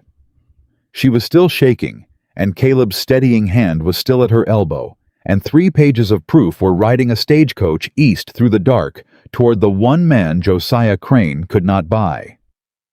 "It's turned Amos. He came up this mountain to make Caleb choose between me and the land. And he rode down it, having lost the whole valley's fear in one night over the one person he never should have been afraid to lose." She let out a long, unsteady breath. "Let him buy his lawyers. I've got his own books, his own words, his own mail sack, and a town that finally said out loud what he did to them. He spent 20 years making everyone too scared to add up what he was stealing." She looked up at Caleb, and for the first time since a stranger had asked a shocking question in a dusty square, Eleanor Whitaker smiled without a single thing held back. "He forgot," she said, "that I was always good at adding." The marshal did not come the next day, nor the day after, and every hour he didn't come was an hour Josiah Crane had to think. Eleanor felt the waiting in her teeth. She kept the ledger copies in the locked room and slept lighter than she wanted to admit, and she watched the mountain road, the way a farmer watches a storm front, knowing it was out there building and not knowing which way it would break. Caleb rode the fence lines with a rifle now, not because he expected an army, but because a cornered rich man does his worst work quiet. Amos took to sleeping in the barn with the door cracked. Even Tom, when he came up, kept looking over his shoulder like the trees had gone untrustworthy. "He's not sitting still down there," Caleb said on the third evening. "I know that man. He's spending money right now. Question is on what?" The answer came on the fourth day, and it was worse than any of them had feared. A rider came up. Not one of Crane's, a boy from Fairplay with a message and a scared face. And the message was this: the eastbound stage carrying Eleanor's letter had been stopped outside Fairplay. Robbed, the story said. Mail sack cut open, a few valuables taken, the driver roughed but alive. Just a road agent, the sheriff was calling it. Just bad luck. Eleanor read the note twice and felt the bottom drop out of her. "He stopped his own mail," she whispered. "He robbed his own stage to kill one letter. I said he'd never do it because it'd tangle his business, and he did it anyway because I didn't count on how scared he'd get." She pressed the note flat on the table with a shaking hand. "The letter's gone, Caleb. Denver never got it. Nobody's coming." The kitchen went very quiet.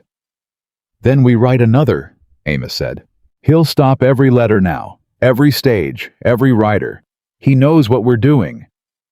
Eleanor's mind was racing, and for the first time since the yard, it was racing toward a wall.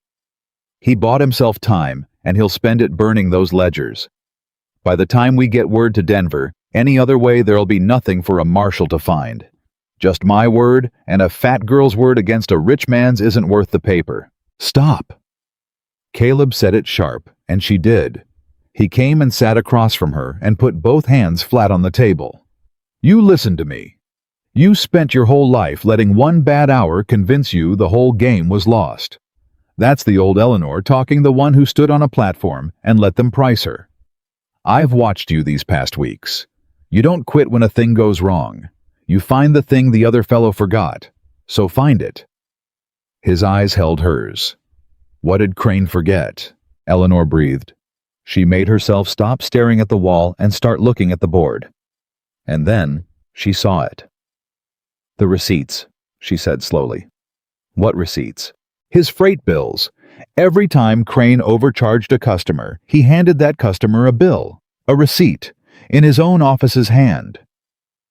She stood up so fast the chair scraped. "He can burn his own ledgers, Caleb, but he can't burn the copies he gave to every farmer in this valley. The proof isn't only in Crane's office. It's in 100 kitchen drawers all across Dust Creek. Every man he cheated is holding a piece of the truth and doesn't even know it." She turned to Amos. "How many of those people were in this yard the other night? How many stood there and finally said out loud that he robbed them?" Amos's weathered face changed. "Near all of them." "Then we don't need Crane's books at all." Eleanor's voice was climbing. "We need everyone he ever cheated to open a drawer and bring us what they were charged. One bill's a grievance. 100 bills laid side by side, all climbing the same crooked way, all in the same office's hand. That's a pattern no lawyer alive can call bad luck. That's fraud a blind judge could see." She pressed her hand to her mouth. "He robbed his own stage to stop one letter. He never once thought the letters he needed to worry about were the ones he'd already handed out himself years ago with his own name on them." Caleb was already standing. "I'll ride the valley tonight." "We'll all ride the valley tonight," Eleanor said. "And so will they once they understand.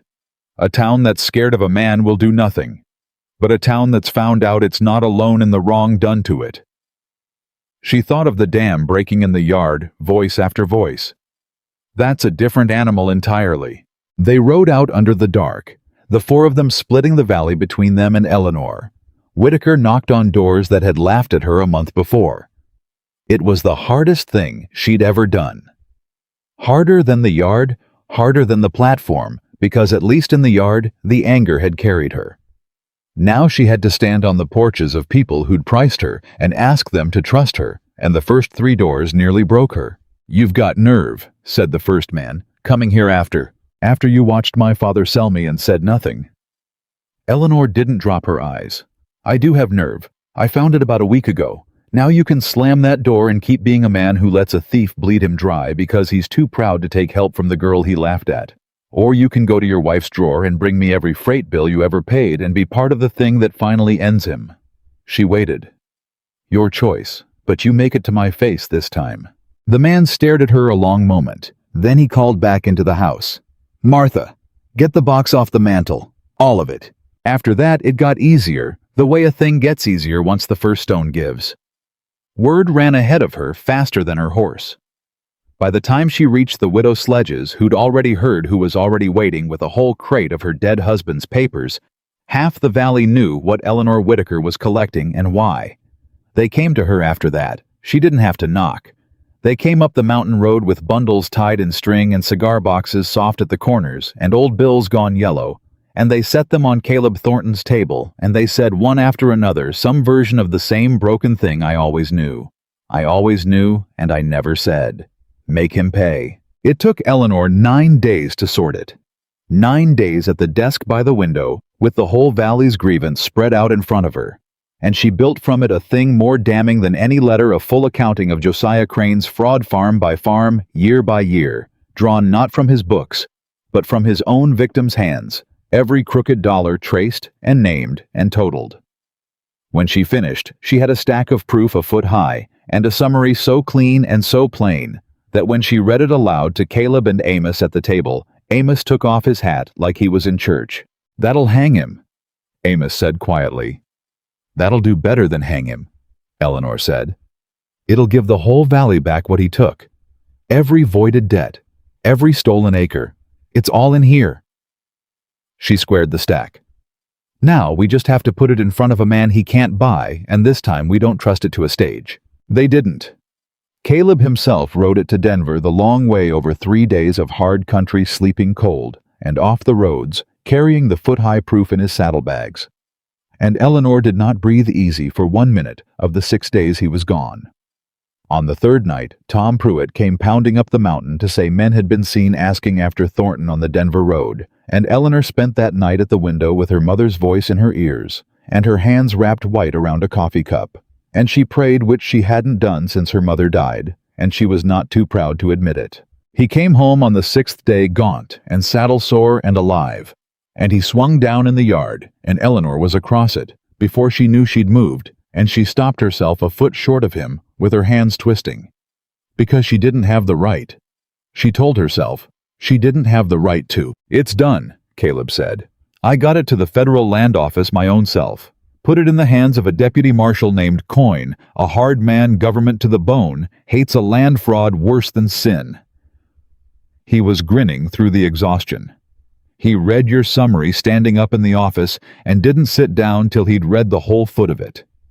Then he said, Caleb's voice caught, and Eleanor understood there was more feeling in this man than he'd ever once let show. He said, "Whoever put this together ought to be a federal auditor. This is the cleanest fraud case I've seen cross this desk in 10 years. He looked at her. "A federal man said that. About your work. The town priced you at $50, Eleanor, and a United States deputy marshal wants to know your name." She didn't have any words.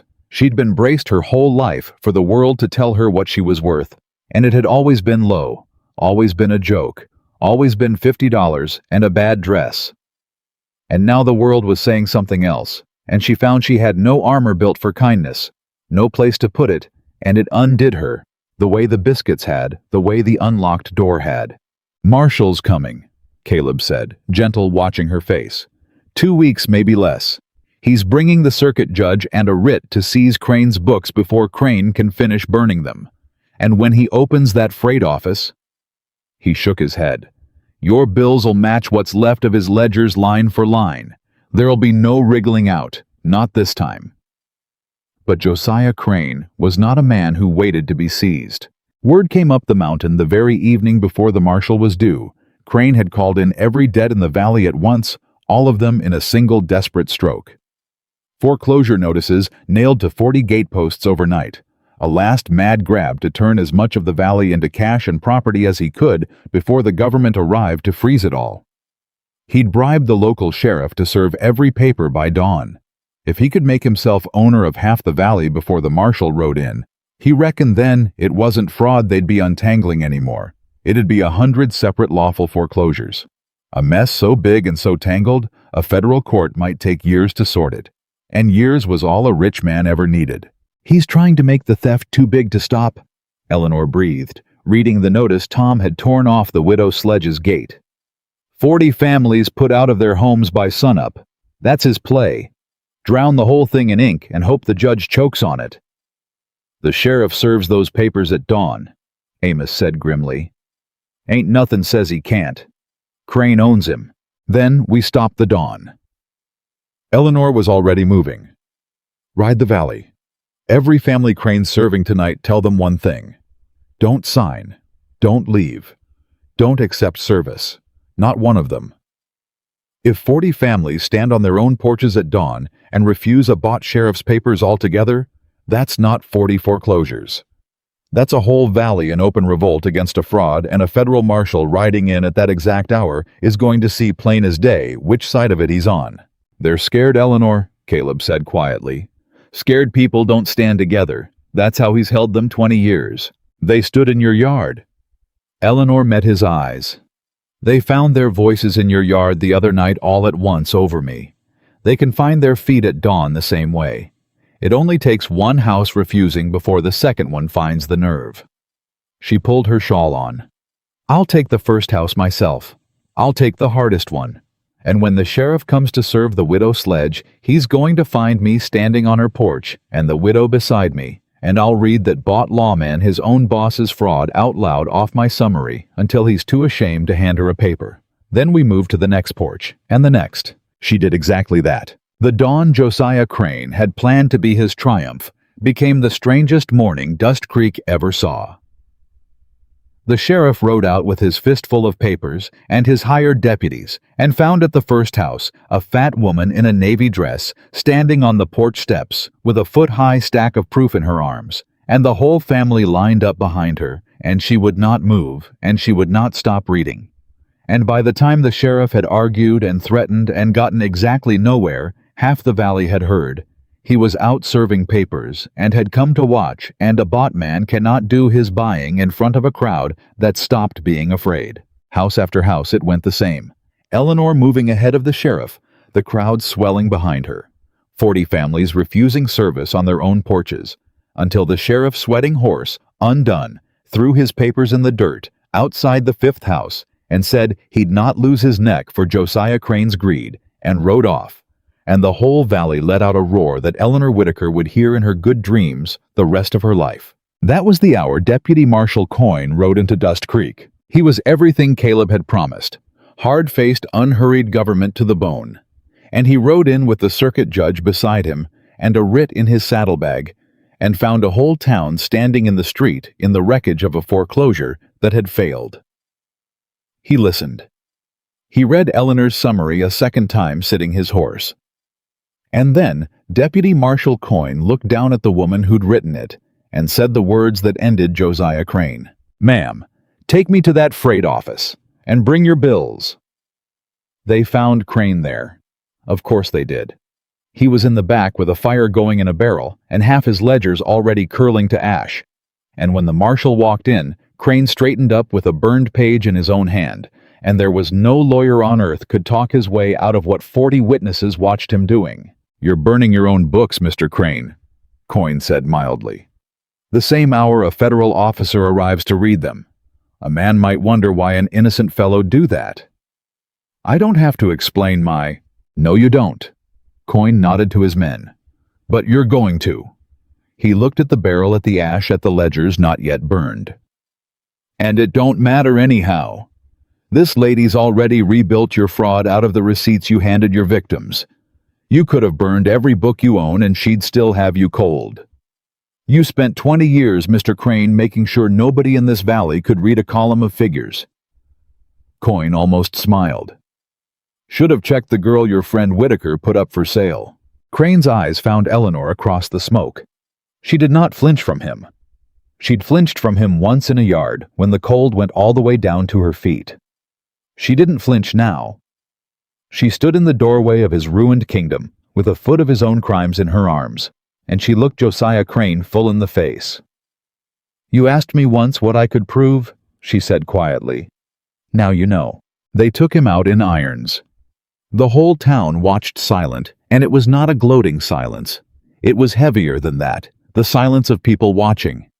A fear that had shaped their whole lives, be led away in chains, and hardly able to believe it could be led away at all. Harlan Whitaker was in that crowd. He'd come down off whatever ledge he'd been living on sober for once, and when Deputy Marshal Coyne asked in the square who among them would swear to what Crane had done, it was Harlan who stepped forward first. Harlan Whitaker, who'd sold his own daughter on that very spot a month before. "I will," Harlan said, and his voice shook, but it held. "I'll swear to all of it. He paid me to take my girl back so he could squeeze Thornton off his mountain. He's been paying men to do his dirt for years and calling it their own idea." He turned then to Eleanor in front of the whole town in the same square where he'd priced her. "I did a wicked thing to you, girl. Wickedest thing a father can do. I can't unmake it. But I can stand here and tell the truth for once in my sorry life, and I can tell these people what my daughter is. She's the only one of us with the sand to stand up to that man. The only one. And I sold her for $50. His face crumpled. "God forgive me. I sold the best of us for $50. Eleanor looked at her father a long moment. She did not run to him. She did not say it was all right because it wasn't, and she'd learned to stop lying to make broken men feel better.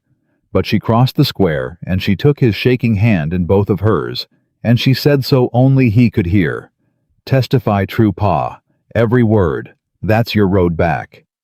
"Not to me. I don't know if there's a road back to me, but to yourself. Take it." And she let go of his hand, and she left him standing there weeping in the square, a man beginning the long work of becoming someone he could live with. The circuit judge held the hearing that same week in the church because it was the only building big enough, and half the territory tried to crowd in. Crane's lawyer, the fine, expensive, forked-tongue lawyer, stood up to argue the debts were lawful and the foreclosures legitimate, and Eleanor Whitaker took the stand against him. She had never in her life spoken in front of more than a supper table. Her hands shook when she rose. And then she opened her summary, and she started to read the numbers, and something happened that she would never fully be able to explain. The numbers steadied her. The figures didn't care that she was fat, or poor, or a woman, or a girl her father couldn't sell. The figures were just true, and she knew them cold, and she laid them out one after another with a clarity that turned the whole church silent. Crane's lawyer tried to rattle her. "And what qualifies you, Miss Whitaker, a woman with no schooling and no standing, to accuse a respected businessman of—" "My mother qualified me," Eleanor said. "She taught me figures when I was 8, because she knew a woman who couldn't cipher would spend her whole life at the mercy of men who could. She was right." Eleanor turned a page. "Now, you represent Mr. Crane, so you'll have seen his freight rates. Explain to this court, sir, how 40 pounds of nails cost a man $1 in the spring of '75 and $1.60 by the fall of '77, when the price of nails in Denver over that same stretch fell. Explain it." "I'll wait." She looked up at him, calm as still water. "I've got 100 more like it. We can go through them all. I brought lunch." The church laughed. The lawyer did not have an answer. He never got one because there wasn't one, because a fraud is a fraud, and no amount of fine schooling can make crooked numbers run straight. And then came the blow that broke Crane's defense entirely. On the second day, Deputy Marshal Coyne called Dab Fenner to the stand. Fenner, the hired man who'd ridden up the mountain to threaten Caleb, who'd stepped his horse back in the yard when his employer showed his true face. He came in with his hat in his hands and no love left for the man who'd paid him, and he told the whole church how it worked from the inside. "He'd have me pad the freight bills quarter by quarter," Fenner said, staring at his own boots. "Told me to keep it small. Said a man'll notice a big theft and shrug at 100 little ones. He'd build a debt on a farmer that way for years, then call it due the season the farmer couldn't pay, and take the land at a court he owned." He swallowed. "I did it because I was afraid of him, same as everybody. Then I watched him send 3 men to grab a woman off a rancher's porch in front of a preacher, and I got to thinking there wasn't a wage worth being that man's dog." He looked up once at Eleanor. "She's the one who wasn't afraid. First one I ever saw. I reckon that's why she won. Crane's lawyer had no cross for that. There was nothing left to ask. It was over in 3 days. Josiah Crane was bound over for federal trial on charges that would keep him in irons for the rest of his natural life. Every debt he held in the valley was frozen pending review, and the ones Eleanor could prove were built on fraud, which was near all of them. The judge voided from the bench, one after another, 40 families worth of ruin wiped clean in an afternoon. The widow Sledge got her husband's farm back. Old Pruitt got his North 40. And Caleb Thornton's $400 note, the crooked debt Crane had spent 3 years building brick by brick to steal a mountain, the judge tore it up in open court and ordered Crane's estate to repay every dollar of the overcharge besides. The mountain was safe. Eleanor learned it standing at the back of the church, and she didn't cheer with the rest of them. She went very still, and Caleb found her there, and he didn't say anything for a while. He just stood beside her. "It's yours again," she said finally. "Free and clear. Nobody can take it now." "It's ours," Caleb said. She looked at him. "I didn't mean." He stopped and turned his hat in his hands, and Eleanor realized with a small shock that this hard, calm man was nervous, that she'd never once seen him nervous, not with 3 armed men in his yard, or a rifle in a dry wash. And here he was, turning his hat like a boy. "I've been thinking on something. On the ride to Denver and back mostly. 3 days out, and 3 days home with nothing but a horse and my own fool head for company." He cleared his throat. "You asked me once that first morning in the kitchen why I went up that mountain. Why I built the whole thing alone 40 acres at a time so far from anybody. I told you it was to get away. To be shut of a world that had sold me once and never came to help." He looked at her. "That was true when I said it. It's the truest thing about me, or it was. But I've been up on that mountain 20 years. Eleanor and I want to tell you what I figured out somewhere on the Denver road." "What?" "I wasn't hiding up there." His voice was rough. "I was waiting. I just didn't know it. I built a house too big for one man, and a table with more chairs than I ever had guests, and I told myself it was foolishness, and it wasn't. Some part of me was building a place for somebody I hadn't met yet. Somebody who'd need what I had, a locked door, a spot at the table, a chance to find out what they were worth, without a soul trying to take it from them." He shook his head, slow, wondering at himself. "I didn't go up the mountain to get away from the world. I went up to have something worth coming back down for. I just had to wait 20 years and pay $60 in a dusty square before I understood it." Eleanor could not breathe. "I'm not asking you for anything," Caleb said quickly, seeing her face. "I mean that. There's no bill coming, remember. There never was. You can stay on that mountain the rest of your life as my friend, and my bookkeeper, and the finest mind in the territory. And I'll be glad of it, and ask for nothing more. I need you to know that's true before I say the other thing, because I don't ever want you to feel you owe Caleb, me, a single thing on account of what you've been through, and I couldn't stand it if you thought, Caleb." She was almost laughing now, and almost crying, and she'd never in her life felt both so hard at once and welcomed it. For a man who says so little, you surely can go on. He shut his mouth. "Say the other thing," Eleanor said. Caleb Thornton looked at the woman. A whole town had priced at $50, the woman who'd walked off a loading dock and up a mountain and taken down the man who ruled a valley. And he said the other thing. "I'd like it," he said, "if you'd let me court you. Proper. Slow as you need. No hurry, no pushing, and the door stays yours and locks from the inside same as always, till such a day, if it ever comes, and no shame if it don't, you decide you'd rather it didn't need to." He turned the hat one more time. "I've loved you a while now, I think. Somewhere between the biscuits and the ledgers. I just didn't have the sense to know it till a federal marshal told me your work was the finest he'd seen, and I felt prouder than any man's got a right to feel about a thing that isn't his." Eleanor Whitaker stood in the back of a church full of a valley she'd saved, and she looked at the first man who'd ever asked her what she wanted, and she gave him her answer. "Slow," she said, "and the door stays mine. The door stays yours, always." "Then yes." Her voice broke on it, the good kind of break, the kind she'd never known before. Yes, Caleb, you can court me. Slow as the seasons, but I'll tell you now so you're not surprised later. And here she smiled at him, wet-eyed and unafraid. I don't intend to make it take too long. I've spent 25 years being told what I'm worth by people who were wrong about every bit of it. I'm not going to spend a single extra day pretending I don't know a good thing when I've fought a whole valley to keep it. They rode back up the mountain together that evening side by side. Now no careful foot of air between them, and Eleanor did not once look back at the town. She had a life to build, and for the first time in all her days, it was going to be one she chose. It didn't take long for the mountain to fill with people the world had thrown away. Word had a way of traveling about a place where a discarded woman had made herself a home, and they came the way she'd once come. Quiet braced for the catch, waiting for the demand that never arrived. A girl who'd run from a husband who used his fists. A widow with 3 children and no man, and a town that had no use for her. A boy nobody wanted, and then another.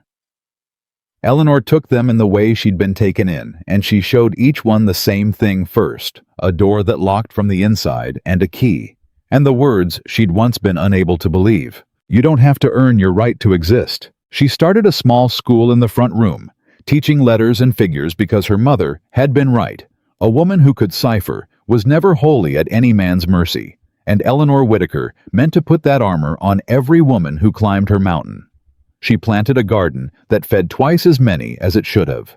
She kept the ranch's books so clean, Deputy Marshal Coyne wrote to ask only half-joking whether she'd take a federal post.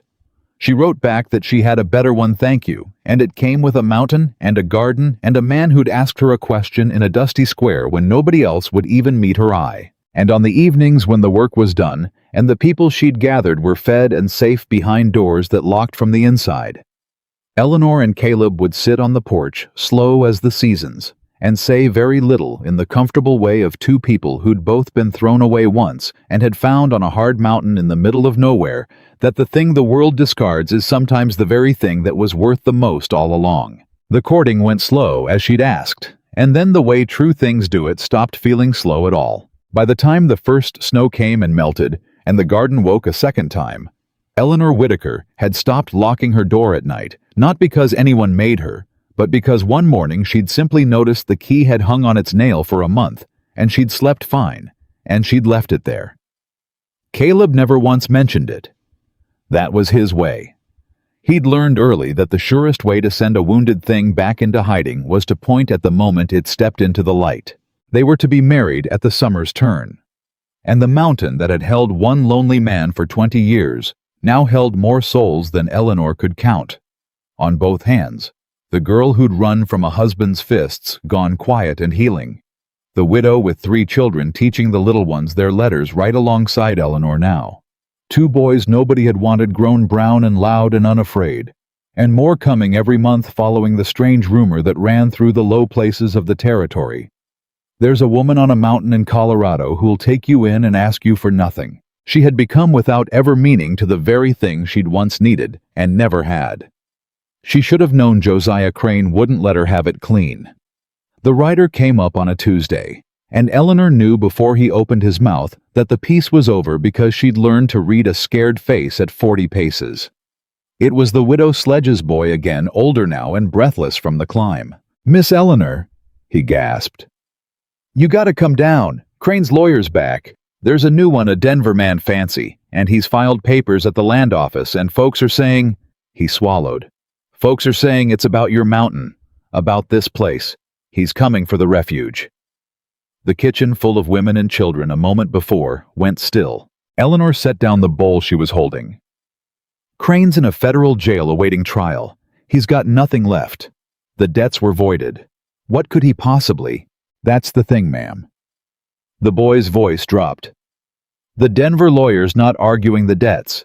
He's saying the title's bad, says the deed. Mr. Thornton's held all these years to the whole mountain, says it was never filed proper at the land office. Says there's no legal record Mr. Thornton ever owned it at all. And a mountain nobody legally owns. Reverts to whoever files a claim on it first." Eleanor finished, and the cold went down to her feet, the way it had in Caleb's yard a year before. She found Caleb in the barn and told him. And she watched a thing happen to his face she'd only seen once. The gray under the tan, the old fear folded down small, and put away. But it was there. Because this was the one thing that could still take everything. "The deed," she said. "You filed it. You must have filed it. 20 years ago when you bought the first 40. I filed it." Caleb's jaw was tight. "I rode 2 days to the Territorial Land Office, and I filed it my own self 40 acres at a time, every parcel over 20 years. I've got the receipts. I've got the—" He stopped. "Eleanor, I've got the receipts. But the land office keeps the master record, the official filing. If a man wanted to steal a mountain, and he owned somebody at that office, he could make the master record disappear." Eleanor breathed. "Your receipts say you filed. But if the official book shows no record, a court believes the book, not the rancher's scraps of paper." She pressed her hand to her mouth. "That's why Crane always won. It's not just that he padded bills. He had a man inside the land office. Somebody who could lose a deed, misfile a claim, make the paper say whatever Crane needed it to say. That's the machine underneath the whole thing. That's how one man drained a whole valley for 20 years and never once got caught until a girl started reading his freight bills." Caleb looked at her. "You're saying Crane's got a partner, in the government. I'm saying a fraud this big doesn't run on one man." Her mind was moving fast and hard now, the way it did the fear burning off into something colder and clearer. Crane was the face, the money. But somebody with a government seal has been protecting him losing the right papers, filing the wrong claims, making sure every foreclosure held up in a court that should have thrown it out. And now that Crane's in irons and the debts are voided and the whole valley's watching, that partner's got one last card to play. Take the mountain. Take the refuge. Punish the woman who exposed them, and get back the one piece of land Crane wanted most, all in a single stroke, dressed up legal as a Sunday caller. She dropped her hand. "It's not over, Caleb. We only cut off the head. The body's still moving. And it's coming for the one place I've built." For a moment, Caleb Thornton looked older than she'd ever seen him. Then Eleanor did the thing she'd learned to do in the years since a stranger asked her what she wanted. She squared her shoulders, and she lifted her chin, and she stopped being afraid out loud. "Get Amos," she said, "and send for Deputy Marshal Coyne. He hates a land fraud worse than sin, remember." "Well, I'm about to hand him one with a government seal on it." She was already moving toward the desk by the window, where a year of the refuge's clean, careful books sat squared and waiting.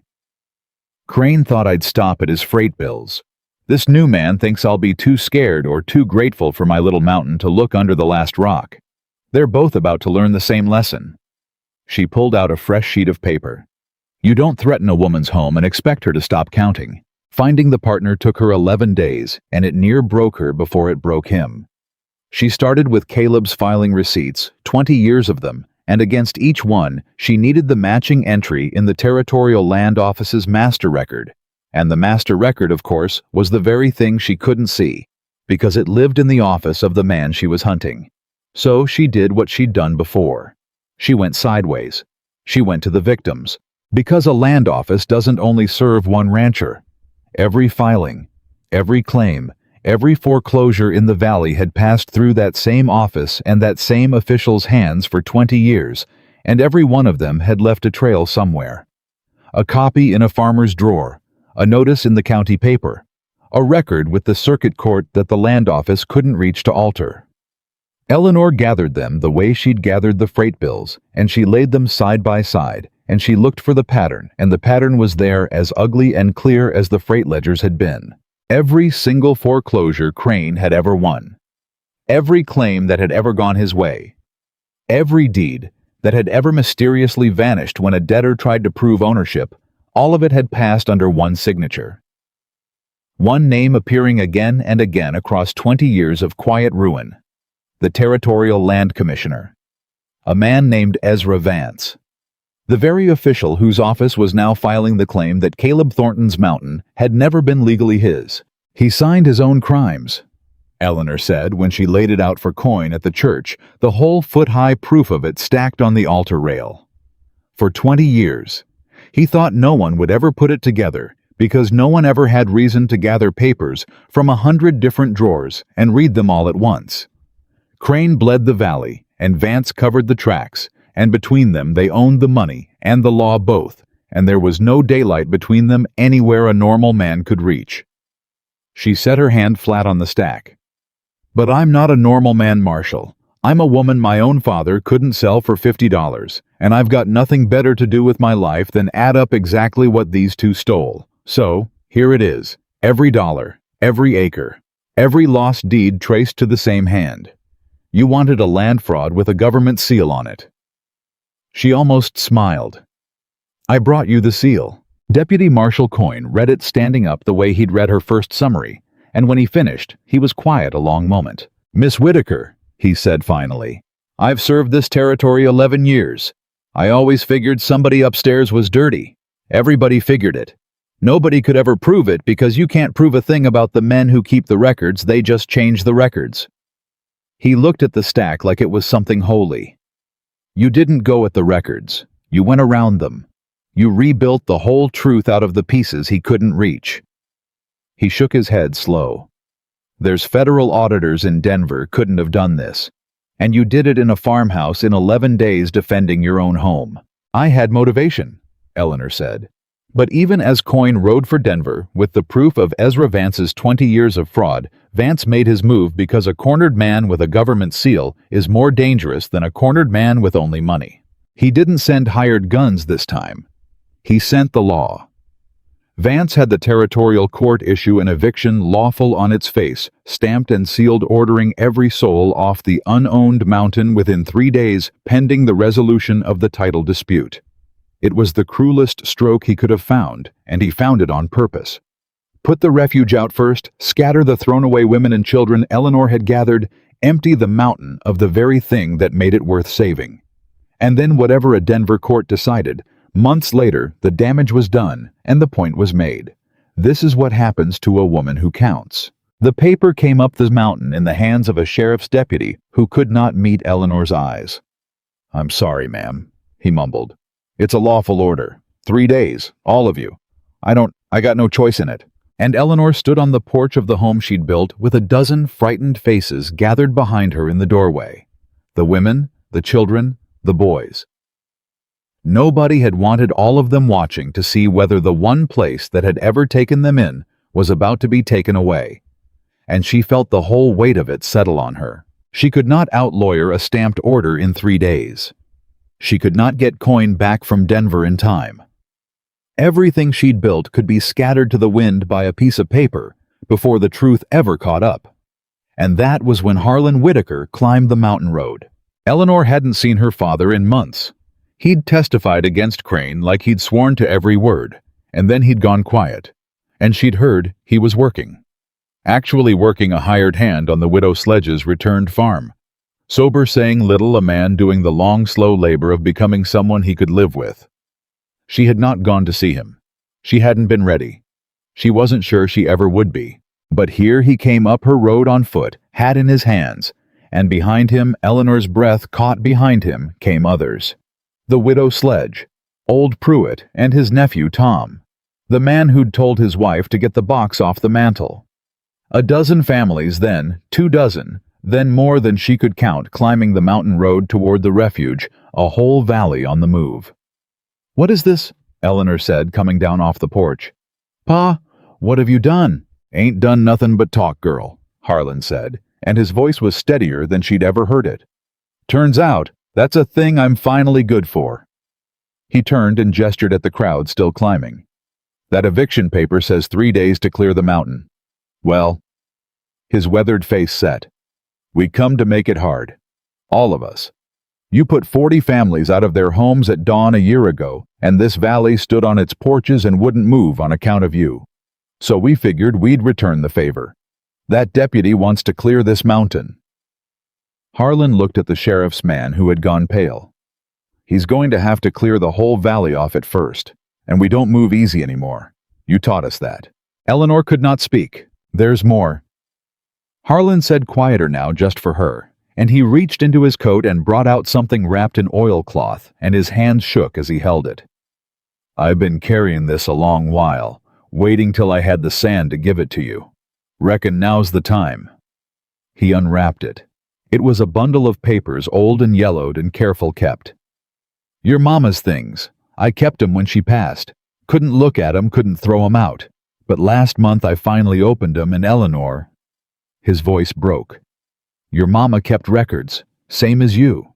She had a head for it, same as you got from her, and she wrote down every dealing this family ever had, including—" He tapped the bundle.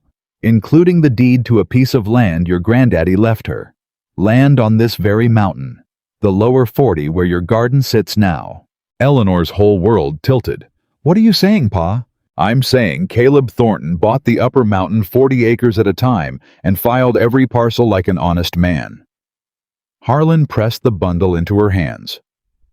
"But the lower 40, the piece the refuge sits on, the piece with your garden and your school, that was never Crane's to threaten and never Vance's to steal, because it never belonged to the mountain's public claim at all. It was your mother's. Deeded clear, filed proper 40 years back before Vance ever held his seal. And now," his eyes filled, "now it's yours. It's been yours all along. I just been too much of a coward to give you the one thing your mama left you." Eleanor stared at the papers in her hands. Her mother's careful hand.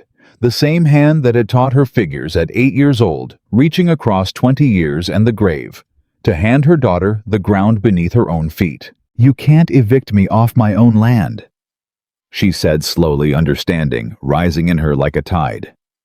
"Vance's whole claim rests on the mountain being unowned, but if even one piece of it is deeded clear, filed 40 years before he ever held office in a record his seal never touched, then his whole claim's a lie he can't cover," Harlan said.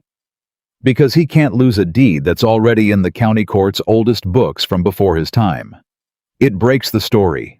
A land commissioner who says the mountain was never owned, standing next to a 40-year-old filed deed proving it was— that's not a title dispute anymore, girl. That's the seal itself caught in the fraud." Eleanor looked from the papers to her father, to the valley climbing her mountain road, to stand between her home and a stamped eviction, and something enormous broke open in her chest. "Pa," she whispered. "I know it don't fix it," Harlan said quickly, stepping back, hat in his hands. "I know there's no fixing what I did to you on that platform. I ain't asking you to forgive it. I'm just—" He couldn't finish. "I'm just trying to be at the end of my life a little bit of the man your mama thought I could be. That's all. That's the whole of it." And Eleanor Whitaker, who had promised herself she would never lie to a broken man to make him feel better, who had held her forgiveness back for a year, because it had to be earned and not given.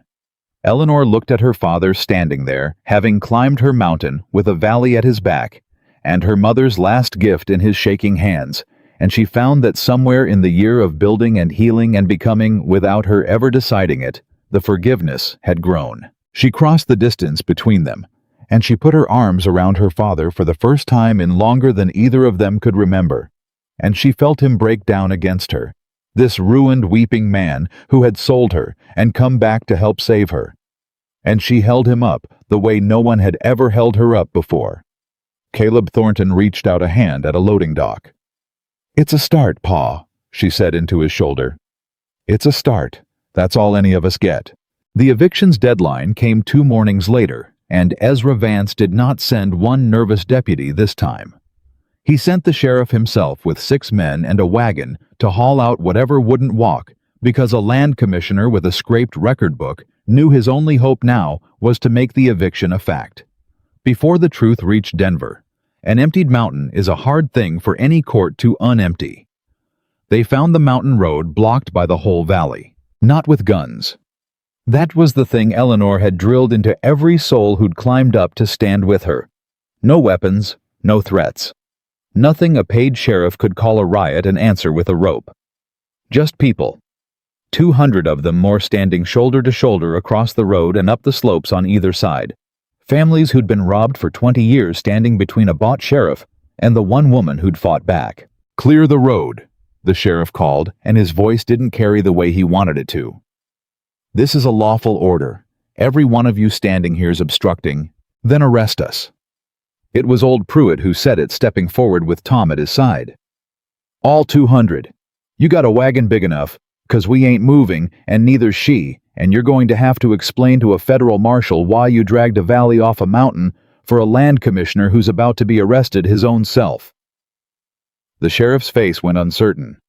Word of Coyne's ride to Denver had reached even him. Eleanor stepped up onto the porch rail where they could all see her, and she did not raise her voice because she'd learned a year ago that the quiet word cuts cleaner than the shout. "You served 40 families at dawn a year ago," she said to the sheriff, "and this valley wouldn't move, and you threw your papers in the dirt because you knew deep down whose side of it you were on.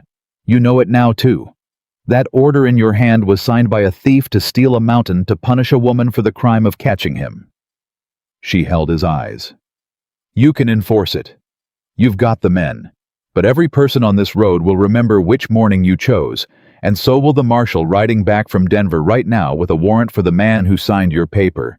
So I'll ask you the same thing a stranger once asked a whole town about me." She let it land. "Is this really what you want to be? The man who cleared a refuge for Ezra Vance?" The sheriff sat his horse a long moment. Then he looked at the 200 faces, and at the woman on the porch rail, and he did the arithmetic every bought man eventually does. "Deadline's passed," he said gruffly, to no one in particular. "Reckon the order's stale. I'll take it up with the office." And he turned his men around and rode back down the mountain, and the valley did not roar this time. It let out something quieter and deeper. The long breath of people who'd learned at last that standing together worked.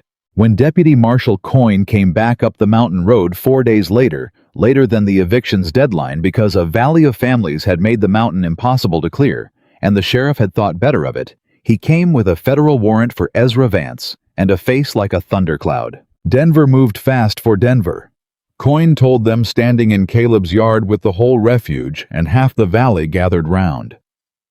"Turns out your proof was too clean to sit on Miss Whitaker. A territorial land commissioner running a 20-year fraud with a jailed businessman. That's the kind of thing makes careers in Washington. They sent auditors. They opened the master records under federal seal." He almost smiled. "And you know what they found in the official book right where Caleb Thornton's 20 years of deeds should have been?" "Nothing," Eleanor said. "He erased them. Blank pages. Scraped clean. In Vance's own office under Vance's own seal." Coyne shook his head. "A land commissioner can lose a deed. What he can't do is explain 20 years of scraped pages to a federal auditor with your accounting in his other hand, showing exactly which deeds went missing and exactly which ones benefited Josiah Crane. Vance is finished. Crane's finished. Every foreclosure the two of them ran is under federal review, and every family they robbed is going to get looked at fair for the first time in 20 years. He looked at the crowd at the valley, at the woman standing in the middle of it. "And it's all because one woman wouldn't stop counting."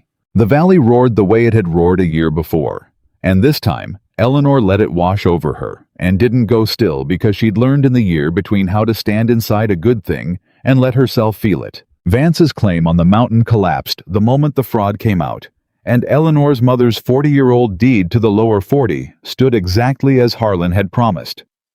Clear-filed, untouchable hers.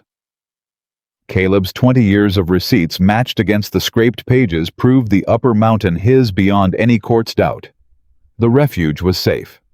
Not just safe, safe forever, in a way it had never quite been, because now the whole territory knew its story, and there is no thief so bold he'll go after a place 100 newspapers have made famous. She saw Josiah Crane one last time. The federal court called her to Denver to give her accounting in person at the joint trial of Crane and Vance. And Eleanor went. She, who had never been farther than fair play in her life, rode into the biggest city she'd ever seen, and walked into a federal courtroom in a new dress. The widow Sledge had sewn her, and she laid out 20 years of two men's fraud so plainly that the prosecutor said afterward he'd never needed a witness less and wanted one more. Crane was thinner. Jail does that. But his eyes found her across the courtroom the way they had across the smoke of his burning ledgers, and when the court recessed, he was allowed briefly to speak, and he turned that flat, cold look on the woman who had ended him. "You know what I can't understand," Crane said quiet, just for her in the moment before the marshals took him back. "I've beaten senators, bankers, men with armies of lawyers, 20 years and no one ever laid a glove on me." His jaw worked. "And it was you." A woman her own father sold off a loading dock for $50. How? Eleanor looked at him a long moment. She felt no fear now. She hadn't for a year. And she found looking at the ruined man who had once made the cold go all the way down to her feet that she didn't even feel triumph. She just felt the plain, clean truth of it, and she gave it to him straight. "Because you all made the same mistake," she said. "Every one of you. My father, the town you Vance. You looked at me and decided what I was worth, and then you stopped looking. That's the whole trick of it, Mr. Crane. You spent so long being sure I was nothing that you never once thought to check." She stepped back. "You didn't lose to an army. You lost to the one person you were too proud to watch. And that's the last figure I'll ever add up for you." She turned to go, then paused. $50. That was your valuation of me near enough. I hope you think about it every day of the life you'll spend in there. I know I earned it back with interest." She walked out of the courtroom and did not look back, and she never saw Josiah Crane again, and she never once wondered what became of him, because he had ceased entirely to be a thing that could touch her. They married at the summer's turn, as they'd planned, in the front room of the house that was now a school and a refuge and a home, with the whole valley crowded in and spilling out the doors. The widow Sledge stood up with Eleanor. Amos gave the bride away and cried the whole time and pretended he didn't. Tom Pruitt rang a bell he'd hung in a tree, and Harlan Whitaker sat in the front row, sober and weeping and proud. A father watching his daughter marry a good man in the very life she'd built out of the wreckage he'd made of her, and Eleanor had asked him to be there, which was its own kind of miracle, and the deepest proof that a start given time can become something more. There was no scene of a loading dock in any of it. There was no price. There was only a woman who'd once been sold for $50, standing in a room full of people, who loved her marrying the first man who'd ever asked her what she wanted. It was a full year to the day after the auction. Eleanor realized it that evening, the arithmetic surfacing, the way it always did when she and Caleb sat out on the porch, married now, the refuge quiet and full, behind them, the valley's lights just visible far below. Caleb was turning something over in his hands. His hat, she saw. He always turned his hat when he had something to say. "Do you ever think about that day?" he asked her quiet. The square, the platform, the whole of it. Eleanor was quiet a moment.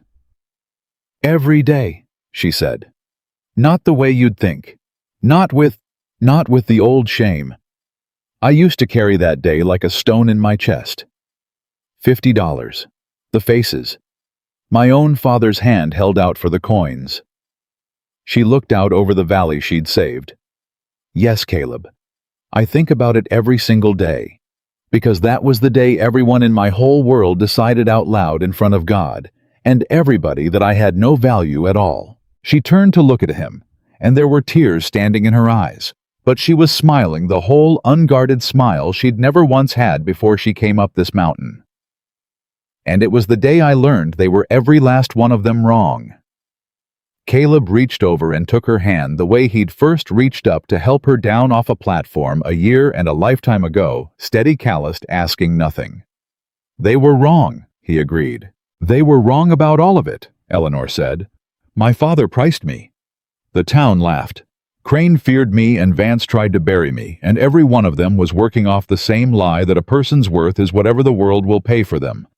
That you can stand a body up in a square and put a number on her. She shook her head slow. "But that's not where worth lives. It never was. My mother knew it. She tried to tell me before she died. It took me 25 years and a stranger's shocking question to finally believe her." She squeezed his hand. "A person's worth isn't in what the world will give for them. It's in what they refuse to let the world take."